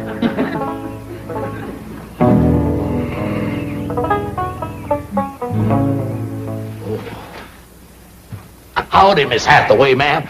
I'm afraid you caught me resting a bit. Well, you deserve to rest. Why, from my place, it sounded like there were 3 or 4 men over here, sawing, chopping, splitting logs. Well, that's just the way I work, sir. Oh, Mr. Crick, permit me to introduce Mr. Clampett's next-door neighbor and the president of our bank, Mr. Drysdale. Pleasure to meet you, Mr. Crick. I ain't good enough to shake the hand of no bank president, sir. Now, don't be ridiculous. I'd be honored to shake your hand. It's all rough and full of calluses from working every day from sunup to sundown. Hi, George. You and Jed Clampett are certainly cast from the same mold. Is that like this, Mr. Drysdale? 2 peas in a pod. 2 bears and a mule's tail. Well, if you gentlemen will excuse me, I'll run along and say hello to Jethro. Sit down, man. You must be exhausted. Shucks no, Mr. Banker. Way I work, I could go on like this for days. Of course, it is beginning to catch up with me a mite. I ain't a young fella like you. Oh, I'm not so young. Well, according to Jed, you are. His exact words to me, he says, now you be sure and speak to young Mr. Drysdale about that job. Job? Doggone it, I wasn't going to let that slip out. I was bound and determined not to. Well, you just forget it, Mr. Banker. It's Jed's idea, not mine. No, tell me all about it. Any idea of Jed Clampett's? I want to hear. Well, Jed, he had this notion that you might could hire me to watch his money for him down to your bank. Oh, you mean like a guard or a night watchman? Night watchman. That sounds like it. I've said it before and I'll say it again. Having Leif Crick around will lead to nothing but trouble. You're right, Granny. That's a fact. Yes, ma'am. I know the Cricks better than any of you. I knew his pa and his pa before him. And the 3 of them put together ain't worth the powder it would take to blow them up. You're right, Granny. That's a fact. Yes, ma'am. Leif Crick is all talk. A tongue bigger than a hay wagon.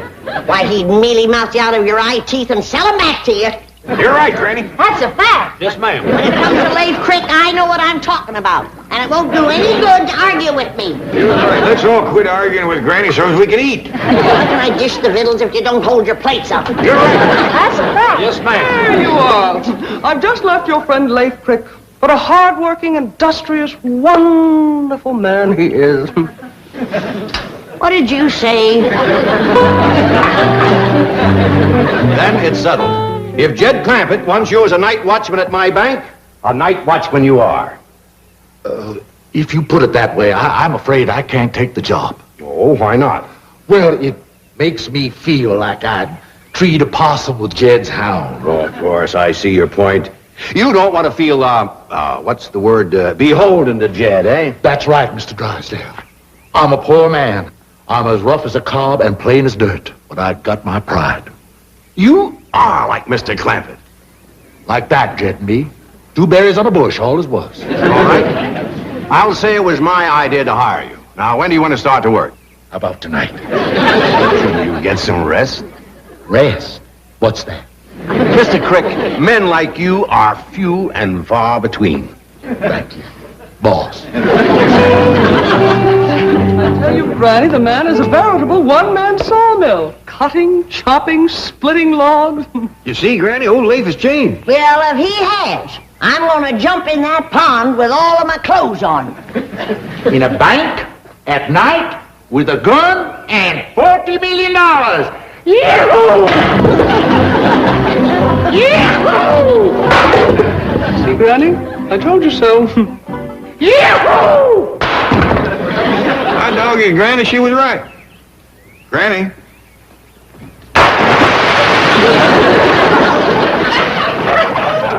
Granny always was a woman of her word. Want me to fetch you a jug of rheumatism medicine? Oh, never mind. I can't believe it. I seen it, but I can't believe it. Leif Crick swinging an axe, splitting wood. You ain't heard the best part, Granny. Old Leif done got himself a job. A job? Leif Crick? That's right. I've changed my mind. Fetch my jug.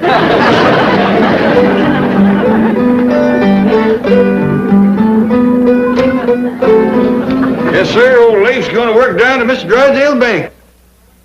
The bank where you got your money? That's right. Jed, turning a rascal loose like that in a bank is like putting a hungry fox in a hen house. Give the man a chance, Granny. Maybe it's a good thing for Leif to learn a trade. At least now folks will know what kind of work he's out of. Good. Want me to fetch your drinking thimble? No. This calls for a cool head and warm feet. All ready to go, Mr. Crick. I sure do appreciate you carrying me to the bank, boy. Glad to do it. If I stayed here, I'd have to dig a hole under the alum tree for Granny. And that there's hard work. I mean, W-O-R-K. Granny told me never to say that word around you. Gets you to cussing. Jethro, you shouldn't do work like digging a hole. Fine, handsome boy like you. Shucks, it's no harder than cutting wood or plowing or clearing stumps. You ought to get yourself married, son. Then you wouldn't have to do woman's work. Yeah. Make yourself comfortable, Mr. Crick. Mr. Drysdale will be right back. Thank you, ma'am. My, this must be the finest, most beautiful office in all the world. Oh, I'd hardly say that. Well, I reckon it must be you, ma'am. Pretty girl always makes a room pretty. Mr. Crick, you devil. Oh, this is where you keep old Jed's money, is it? Yes, the Commerce Bank is very proud to be the guardian of the fortune belonging to your nearest and dearest friend. Like that, Jed and me. 2 drips of dew, all as was. Well, make yourself at home. I'll just have a few words with Jethro. Oh, fine boy, Jethro. Yes. Looking for a wife. You and him would make a mighty handsome couple.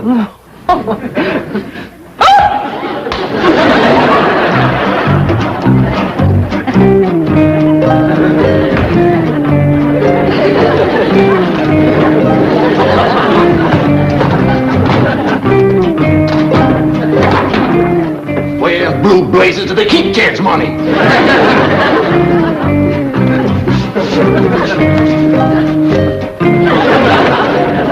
Good to see you, Jethro.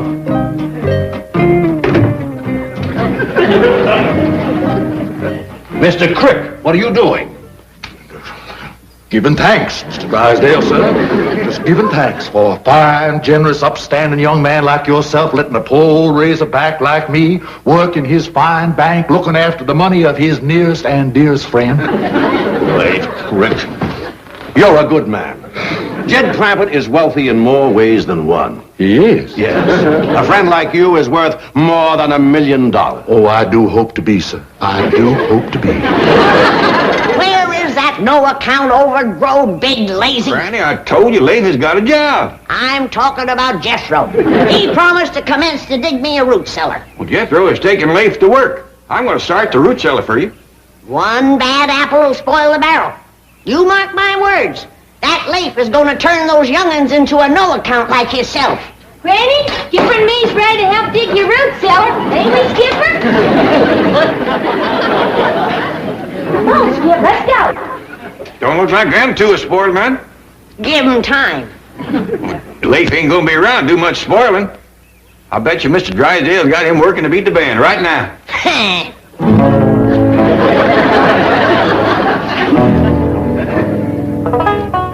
I didn't singe your whiskers, did I? No, not a bit. It's the first time I ever tied into one of these. Is it all for me, or do I give you half? No, I don't smoke them. Mr. Crick, would you like me to send for my barber? Oh, no, I can smoke it by myself. No, I thought you might want a shave and a haircut. My barber would be happy to come over here to my office and give you one. You mean right while I'm a-setting here? All I have to do is call him. That sure is handy. Yes, isn't it? I'll just keep that in mind if I ever should need a shave and a haircut. Yeah. Well, right now, I'm anxious to get to work. That's the kind of a man I am. I'm not much of a one for sitting around. Good. What I have in mind for night watching old Jed's money is if you was to put it into some gunny sacks, I'd set on them sacks with my shotgun across my lap. Now, then you wouldn't have to worry at all. You could just go off someplace and sleep like a baby. Mr. Crick, I'm afraid you have a slight misconception about the way we guard our money here at the bank. In the first place, Mr. Clampett's fortune isn't actually here. It ain't. No, most of it ain't. Isn't. And the money we do keep here is locked in a massive steel vault which cannot possibly be opened at night. That kind of worries me, old Jed and me being like that. Well, you can stop worrying. And Mr. Clampett knows his money is perfectly safe, and he knows he can get all he wants anytime he wants it. And is all that, huh? He doesn't even have to leave his house. Well, my, that is handy. Oh, my, look at all that daylight out there. Why, I've got time to chop old Jed another cord of wood or two before sundown. You, sir, are the hardest working man I have ever seen. Habit of a lifetime, sir. Jethro, you out there? Oh, I'm sorry, Mr. Crick. Jethro thought you were staying here. He's gone home. Oh, well, it's only 5 or 6 miles to old Jed's place. I guess I'll just run it. Good for my rheumatiz. Oh, Mr. Crick, wait just a minute. Chief, may I drive him home? Of course. Fantastic man. A human dynamo. Yes, it was quite amusing. When the Clampetts first arrived, Granny insisted the entire fortune be changed into silver so it could be buried in the backyard. What did you say? Buried in the backyard? I sure do thank you. You've been a great help to me. I'll be seeing you. What a bundle of energy. A fine example for Jethro. There you are, Jethro. Now get out there and commence digging your granny's root cellar. But, Uncle Jed, Mr. Crick says I ain't supposed to do women's work. See what I told you? The bad apple is commencing to spoil the barrel. Jethro, you don't listen to what Mr. Crick tells you. You do what I tell you. Now get on out there. I'll join you in a minute with the shovel. Yes, sir. Here comes the wormy wine sack now. I'm gonna fetch my shotgun. Jethro, stop your granny. Yes, sir. But what you fixing to do, Jed? I was fixing to do a little digging out back yonder. Well, I'll do it for you. You could help if you're a mite. No, I want to do it all myself. I stopped her, Uncle Jed. Well, let's commence the digging under that big old elm out there. Doggone it, Jethro. I want to do all the digging around here. Late. The kind of digging that Granny wants done take one man all night. Well, hard work never hurt nobody. I'll see you in the morning. It's a miracle. A plumb miracle.